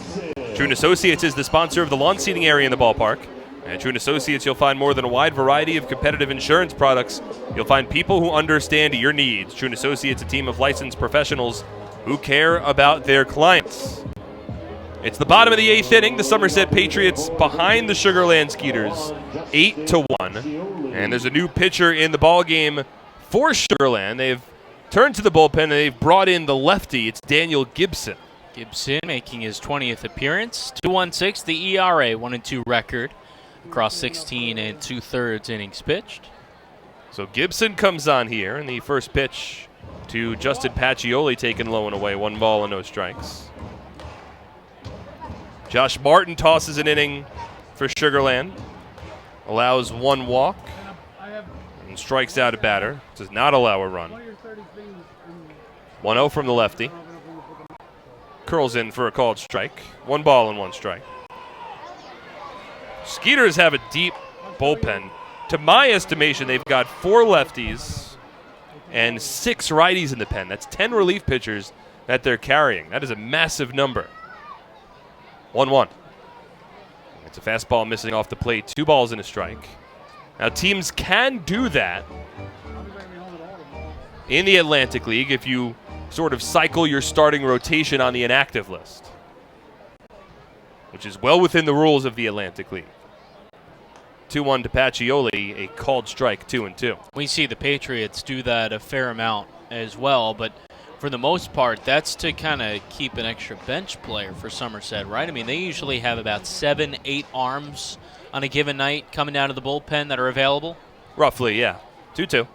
Pacioli slaps a foul. I mean, normally a roster is constructed with 25 players. Not normally, it is constructed with 25 players. So you'll see teams either go kind of down the middle, 12 position, 13 pitching, or vice versa. Yep. And for the Skeeters, they currently have 13 pitchers on their active roster, 12 position players active, but 10 of those 13 are relievers. 2-2. Check swing and a ground ball foul towards the Patriots dugout. Because you can also have up to 5 at a given time on that inactive Correct. list. And there's no kind of restrictions how many times a guy can come on and off the list. No time limit, time frame, anything like that. So, yeah, and honestly, at first it was something I wasn't used to, new to the Atlantic League, but I like it. It gives more guys opportunities, and managers are smart about it. There's strategy to it. Oh, that's what it's all about. It's a rule that's basically put in place to give more guys an opportunity to be on the roster. With so many different things that happen between contracts being purchased or negotiated, there's a need in this league to have sort of that buffer area on the roster, and that's what the inactive list provides. 2-2 to Pacioli. Scooped out towards left field. Coming in's Bernard. He makes the catch. And that's the first out of the inning. I mean, a really good example. Where would Somerset be after that week-to-week stretch after the All-Star break when it seemed like anybody and everybody had their contracts purchased? Where would they be if you didn't have a couple guys on that inactive list? Exactly. And you'd be scrambling. Yep. That's one of the reasons why it's available. Currently, the Patriots, to our estimation, have 3 players on the inactive list, as Will Kenjer swings and misses at the first pitch. Bobby Blevins was put on the inactive list after his spot start yesterday, and he had been on the inactive list, which allowed the Patriots to basically activate him on a note yesterday so he could start in replace of Thomas Dormany. 0-1 to Kenjer. Scooped in the air, out towards shallow right center field. Coming in's Rico Noel. Going out is the second baseman Gene Santis. Neither of them making the catch. It's the right fielder Zach Borenstein in their two away. There's a lot of looking around. I don't know about you, but I saw Noel pull up. The second baseman Jan Santi just kind of looked back, and I was waiting for that ball to drop in. 2 out, nobody on. Patriots trailing 8-1 in the bottom of the 8th inning. It's been all Sugarland again, and it was from the get-go a 6-run top of the first inning for the Skeeters. And there was plenty of time for the Patriots to come from behind early, and I think you could even go back to the bottom of the first inning in this one. Here's Edwin Espinal on the first pitch from Gibson, a strike. Patriots at the bottom of the first inning, immediately after that 6th spot from Sugarland, had runners at first and second and nobody out. And if maybe they come through with a run or two in the bottom of the first inning after that opportunity, maybe this is a different ballgame. 0-1. Outside. That's exactly what we said at the time. Get 1 or 2 here, you chip away, and if you score in that opportunity, do they come all the way back? I don't know, but do you have a little bit more confidence? Certainly. 1-1 to El Poco. Upstairs, 2 balls and a strike. Patriots lost 8-0 last night. They're trailing 8-1 tonight. And an exciting evening for baseball across not just the Atlantic League, but at the Major League level as well. 2-1. Edwin Espinal swings and misses at a breaking ball in the dirt. 2 balls and 2 strikes. Houston Astros are leading the Baltimore Orioles. That ball game, a score of 20-1 at one point. The New York Mets were trailing 3-2 going into the bottom of the 8th inning. And they have taken a 4-3 lead over the Nationals, a 2 spot in the bottom of the 8th. As Espinal swings and lines one out to center field, Noel comes in.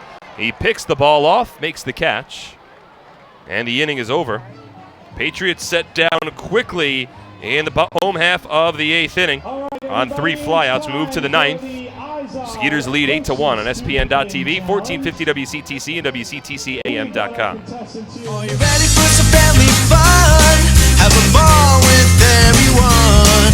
It's a slam and hit. Come on and get patriotic. The Somerset Patriots are back at TD Bank Ballpark in Bridgewater. It is the most fun you'll have all summer with fireworks, celebrity appearances, and championship baseball. Don't miss out. Get your tickets today. It's a slam and hit. Come on, get patriotic.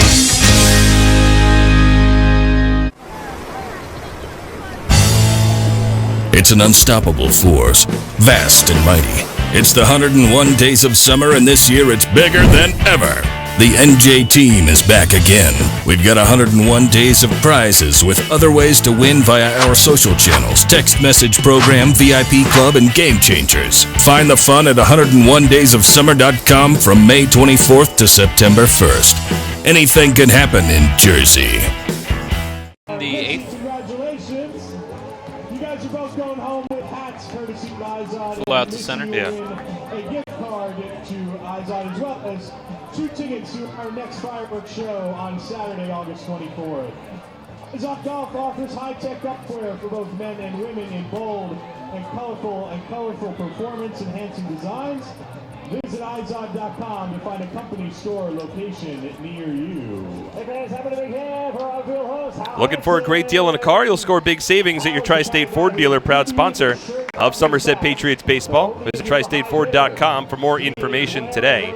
Tired of your bank giving you the runaround? Get the partner you deserve with Provident Bank, plus all the support that comes with a bank that's actually committed to you.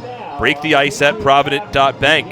8-1, Skeeters well in front. We're in the top of the 9th inning, and the new pitcher for the Patriots is the righty, James Puglise. 34th appearance of the season. Puglise 3-1 with a 3.83 ERA, 44 strikeouts in 44 2/3 innings pitched, and he was a mid-season All-Star, returning to York, where he pitched last season. One of 8 All-Stars on this Patriots roster. Works from the windup, and the first one to DJ Peterson, fouled to the backstop. No balls and a strike. 8 runs, 15 hits, 2 errors for Sugarland. 1 run, 6 hits, no errors for the Patriots. Long Island's already lost tonight. High Point's already won. 0-1. Hit high in the air, deep to left field. Did Peterson do it again? He did. Over the Char Steakhouse sign.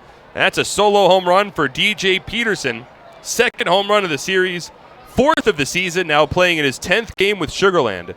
And the former first-round draft pick has put the Skeeters in front 9-1 in the top of the 9th inning. The second Skeeter to clear that second row of advertisements in left field. Absolutely mashing the ball. It's the 3rd hit of the ball game for Peterson. He had 2 hits in last night's ball game. That's now the 3rd home run of the night for Sugarland as well. Gene Santee and Martinson, each with solo shots. And now the first pitch to Zach Bornstein, taken low, 1 ball and no strikes. That is 6 solo home runs for the Sugarland Skeeters over the first 2 games of this series, as Bornstein gets underneath one and fouls it down the left field line. 1 ball and 1 strike. 9 runs given up by the Patriots, also 16 hits allowed by Somerset today. The most hits that they allowed in a ball game this season was 19. And it was the Lancaster Barnstormers that touched them up, as Bornstein bloops one out to shallow left center field, and Krause is going to have to play that on a couple of bounces. That's a base hit for Bornstein, and now the 17th hit of the night for Sugarland. The Barnstormers had a 19-hit effort against the Patriots back on May 18th, and in fact, the York Revolution also had a 19-hit effort against the Somerset Patriots back on August 1st here at TD Bank Ballpark. And the Skeeters are now 2 hits away from tying that mark. There's a runner at first base, nobody out, top of the 9th. And here's Winton Bernard. And the first pitch from Puglise taken for a called strike, 0-1. Bernard 1 for 4. So a tough night once again for the Patriots. 0-1. Swing and a miss on a fastball, 0-2. You know who did not have a tough night tonight? There we go. The New York Metropolitans. Coming from behind and defeating the Washington Nationals 4-3. First career home run for Luis Guillorme. And the home half of the 8th inning tied up the ball game for the Mets as Winton Bernard takes low. 1 ball and 2 strikes. So a big night for New York. Also, player for the Cincinnati Reds, who I had not previously heard of, has hit 3 home runs tonight. Aristides Aquino. There's a fastball from Puglise. Gets away from Yovan Gonzalez. It rolls to the backstop, and on a wild pitch, over to second base goes Zach Borenstein. Now runner at second base in a 2-2 count with nobody out in the top of the 9th inning. Skeeters in front 9-1. But Aristides Aquino, 3 for 3 with 3 home runs for the Cincinnati Reds. He has 7 home runs in his first 10 games as a pro. That's remarkable. As Puglise gets the call on a breaking ball at the knees. That's strike 3, and there's 1 away in the top of the 9th. Well, a good amount of fans have remained in attendance here at TD Bank Ballpark as they await a post-game fireworks show. It'll be presented by Brother International Corporation. It's the best fireworks show in the state of New Jersey. And not just saying that, it is. It is a remarkable fireworks show here. It really is.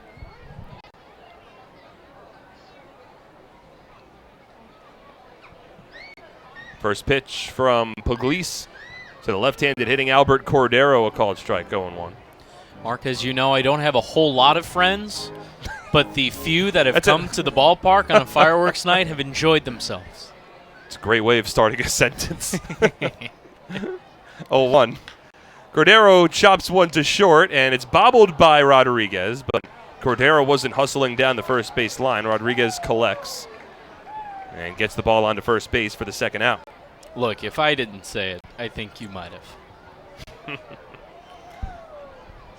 Well, 2 out. We have the runner at second in the top of the 9th inning. Somerset trailing 9-1.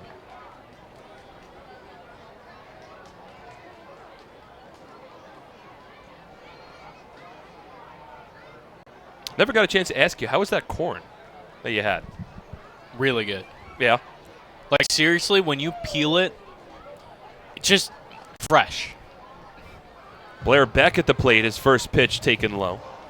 Like, the smell hits you as soon as you, what is it, you shuck corn? Is that right? I think the process of collecting corn, I thought, was shucking it? Of, like, taking it off of the corn stalk. As Puglise misses low and outside 2-0. Well, anyways, it was really, really good. And this is from the healthy choice options here at the ballpark. So it's without butter, salt, pepper. I saw Mark Russinoff, our boss, putting salt and pepper on it. Fastball inside 3-0. Have you seen pepper on corn? I have. I had never seen that before. Really? Never? I didn't want to act too shocked because, you know, he's like the big, I've the big seen man. it. I've seen it. I could dabble a little bit with peppers. Beck takes a fastball for a strike. My go-to with butter, if I have my druthers, is butter and salt. That's Adding all I need. Salt to the corn? Oh, yeah. Oh, I would just a little I'm bit. content with butter. 3-1. Swung on and tipped foul, 3-2. But you know me. Watching my figure. Yeah, how's that milkshake treating you? It is delicious. You know, something, I know it well because it's also pretty prevalent with a lot of the delis in New York, but I think to much of the rest of the country outside of New York, New Jersey, salt, pepper, ketchup. SPK. Yeah. 3-2. Hard hit fly ball to deep center. Kraus ranging back to the warning track. It's off the base of the fence along the batter's eye. Throw will come into second base, and beating the tag is Beck. Scoring from second is Borenstein. And it's a 2-out RBI double, and the Skeeters lead 10-1. First hit of the night for Beck. He had been 0 for 4 with a couple of strikeouts. But a hard hit line drive that carried over the center fielder Kraus and short hopped against the batter's eye. Scores Borenstein. Beck trades places with him at second base. Skeeters lead 10-1. And there's still 2 away, top of the 9th inning. James Puglisi has given up a pair. From the stretch, and the first pitch to Rico Noel, a called strike, 0-1. But yes, salt, pepper, ketchup is a... I mean, that's... Look, I've lived briefly in Florida, New Hampshire, and Connecticut, but the majority of my life has been New York and New Jersey, and I see that at every deli. I worked at a deli for a long time. Did you? I did. Well, and for those not familiar, that's pretty much the customary customary question for any kind of sandwich that includes eggs. Absolutely. Do you go with salt, pepper, ketchup? 1-1 is cut on and missed, 1 and 2. For the most part, I do. Really? Okay. I do, but there have been times where I avoid it if I'm trying to maintain a low sodium diet. Look at you. Because I prefer the pepper. Here's what I'll tell you about that. 1-2 is a ground ball hit foul. I prefer just the pepper and ketchup on the eggs and not so much the salt. Okay. But I don't want to trip somebody up, and I get, I'll have a panic move where somebody says SPK and I'll just say PK, and and then there's a weird interaction, and I think I'm being funny, and the guy clearly has just no patience. He's no patience at all. So I try to avoid that. 1-2 is a soft line drive back to the mound, caught by Puglisi, and the inning is over. So in the inning for Sugarland, it is 2 runs on 3 hits, no errors, and a runner left on base. 10-1 Skeeters, 9 to tie, 10 to win for the Patriots when we return for the bottom of the 9th inning on SPN.TV, 1450 WCTC and WCTCAM.com. At Flemington Car and Truck Country, we've been satisfying customers for over 40 years, providing selection. With 16 manufacturer brands plus over 500 available certified pre-owned vehicles. Convenience. With all our dealerships located on Route 202 and 31 in Flemington. And satisfaction. With positive reviews praising our business model every day. We'll never take our customers for granted. Flemington Car and Truck Country. Every day, we're here for... Presenting the lowest car prices you've ever seen. Wow pricing. Only on Fullerton.com. It'll blow you away. If you want the best deals on all new cars and trucks, don't miss Fullerton's absolutely enormous spring clearance event. Get the lowest prices on our entire new inventory all month long. This month only at Fullerton.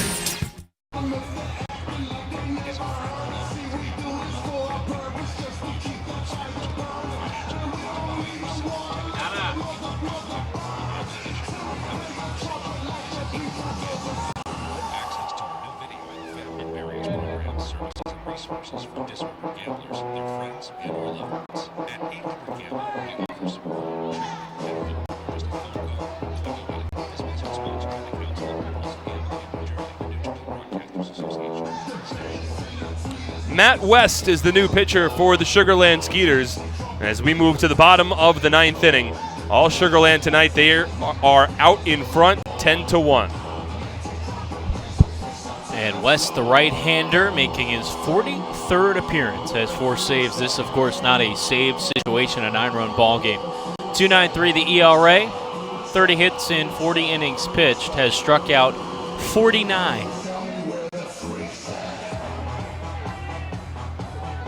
So it's West to come on here and get the final 3 outs for the Skeeters. A fireworks night at TD Bank Ballpark. A fortnight and fireworks night. So yeah.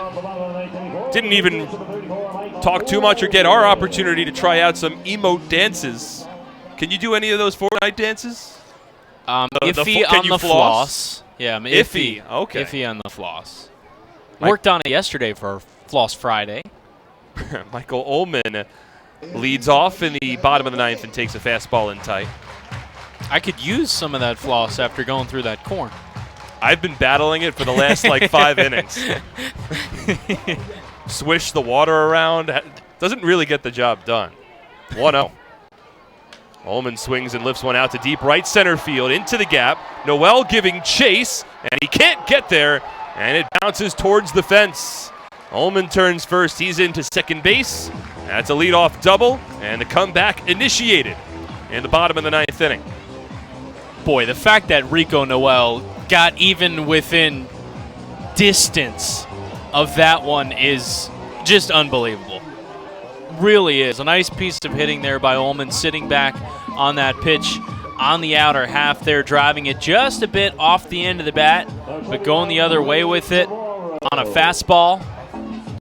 But Rico Noel is fun to watch in center field.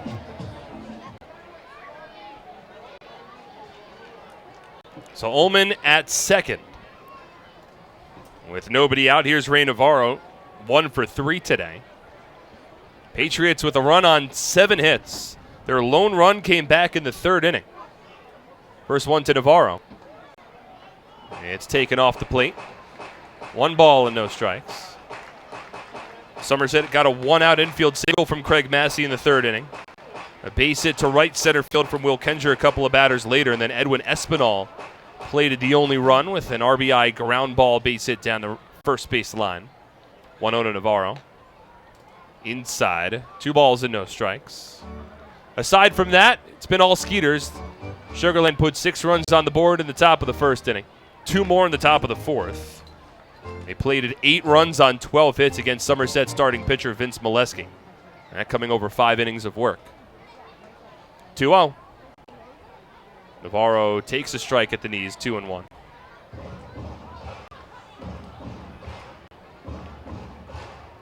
Patriots and the Skeeters will be back in action tomorrow. That'll be the series finale as Somerset likely hopes to avoid a sweep. 2-1 to Navarro, a ground ball hit to first base. Long hop fielded by Peterson.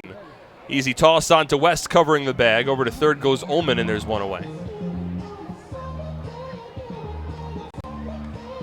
Somerset with a runner at third base for only the second time tonight.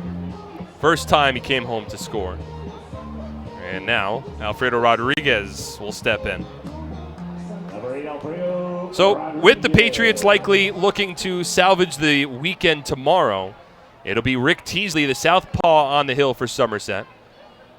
3-1 with a 4.01 ERA. He'll work against Troy Scribner, the righty on the mound for the Skeeters. First pitch to Rodriguez, a breaking ball towards the head. Falls to a knee and spins out of the way. 1 ball and no strikes. Teasley had, of course, the 9-inning perfect effort in his last start, his penultimate, his second to last start at TD Bank Ballpark. As Rodriguez takes a strike. Then gave up 11 runs on 13 hits against the York Revolution his last time here, but his last time on the mound came in York over the Patriots' previous road trip and pitched well, allowed just 1 run over 6 innings. 1-1. Rodriguez swings and grounds one toward short. Ullman will score from third base as the throw goes on to first, and it's in time. That's the second run of the ball game for the Patriots. It's an RBI ground out for Alfredo Rodriguez in the home half of the 9th inning, and it's a 10-2 score. Patriots trailing.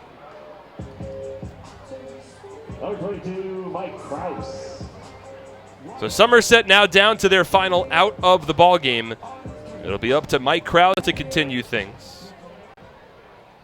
At the 30th RBI of the season for Alfredo Rodriguez. So 2 out, nobody on. Here's Krause. And the first pitch to Krause. That misses for a ball, 1-0. Be sure to stay tuned for the Flemington Department Store post-game show after this one concludes. We'll go over the night, set the stage for tomorrow.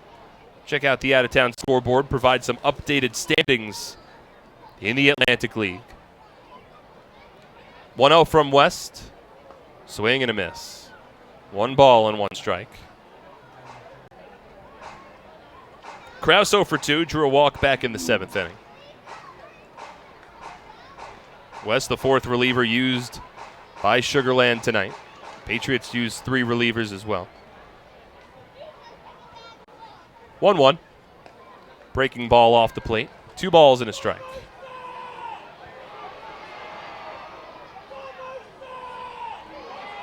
Two runs on 7 hits for Somerset tonight after they were held without a run on just 2 hits last night.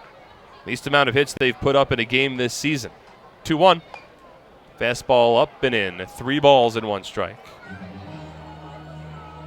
And after a 4-game win streak in which the Patriots were hitting collectively over 300 earlier this week, they're now in danger of dropping their 3rd game in a row, all 3 with offensive struggles. 3-1. Fastball, called a strike, outer half. And now the Skeeters 1 strike away from taking the first 2 games of this series in Bridgewater. A run already home in the 9th. The Patriots trail 10-2. It's Mike Krause working against Matt West.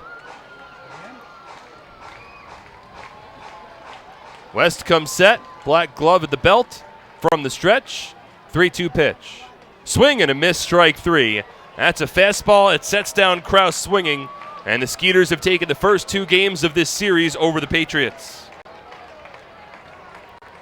A convincing 10-2 win for Sugarland. We'll step aside for the Flemington Department Store postgame show. When we return, the Patriots will go over everything and set the stage for tomorrow night's series finale. That coming up next on SPN.TV, 1450 WCTC, and WCTCAM.com. At Flemington Car and Truck Country, we've been satisfying customers for over 40 years, providing selection. With 16 manufacturer brands plus over 500 available certified pre-owned vehicles. Convenience. With all our dealerships located on Route 202 and 31 in Flemington. And satisfaction. With positive reviews praising our business model every day. We'll never take our customers for granted. Flemington Car and Truck Country. Every day, we're here for... Presenting the lowest car prices you've ever seen. Wow pricing. Only on Fullerton.com. It'll blow you away. If you want the best deals on all new cars and trucks, don't miss Fullerton's absolutely enormous spring clearance event. Get the lowest prices on our entire new inventory all month long. This month only at Fullerton.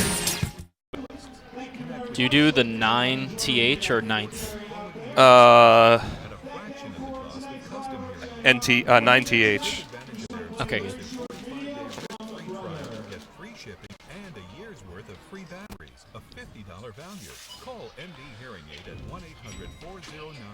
1-800-409-9153. Satisfaction guarantee.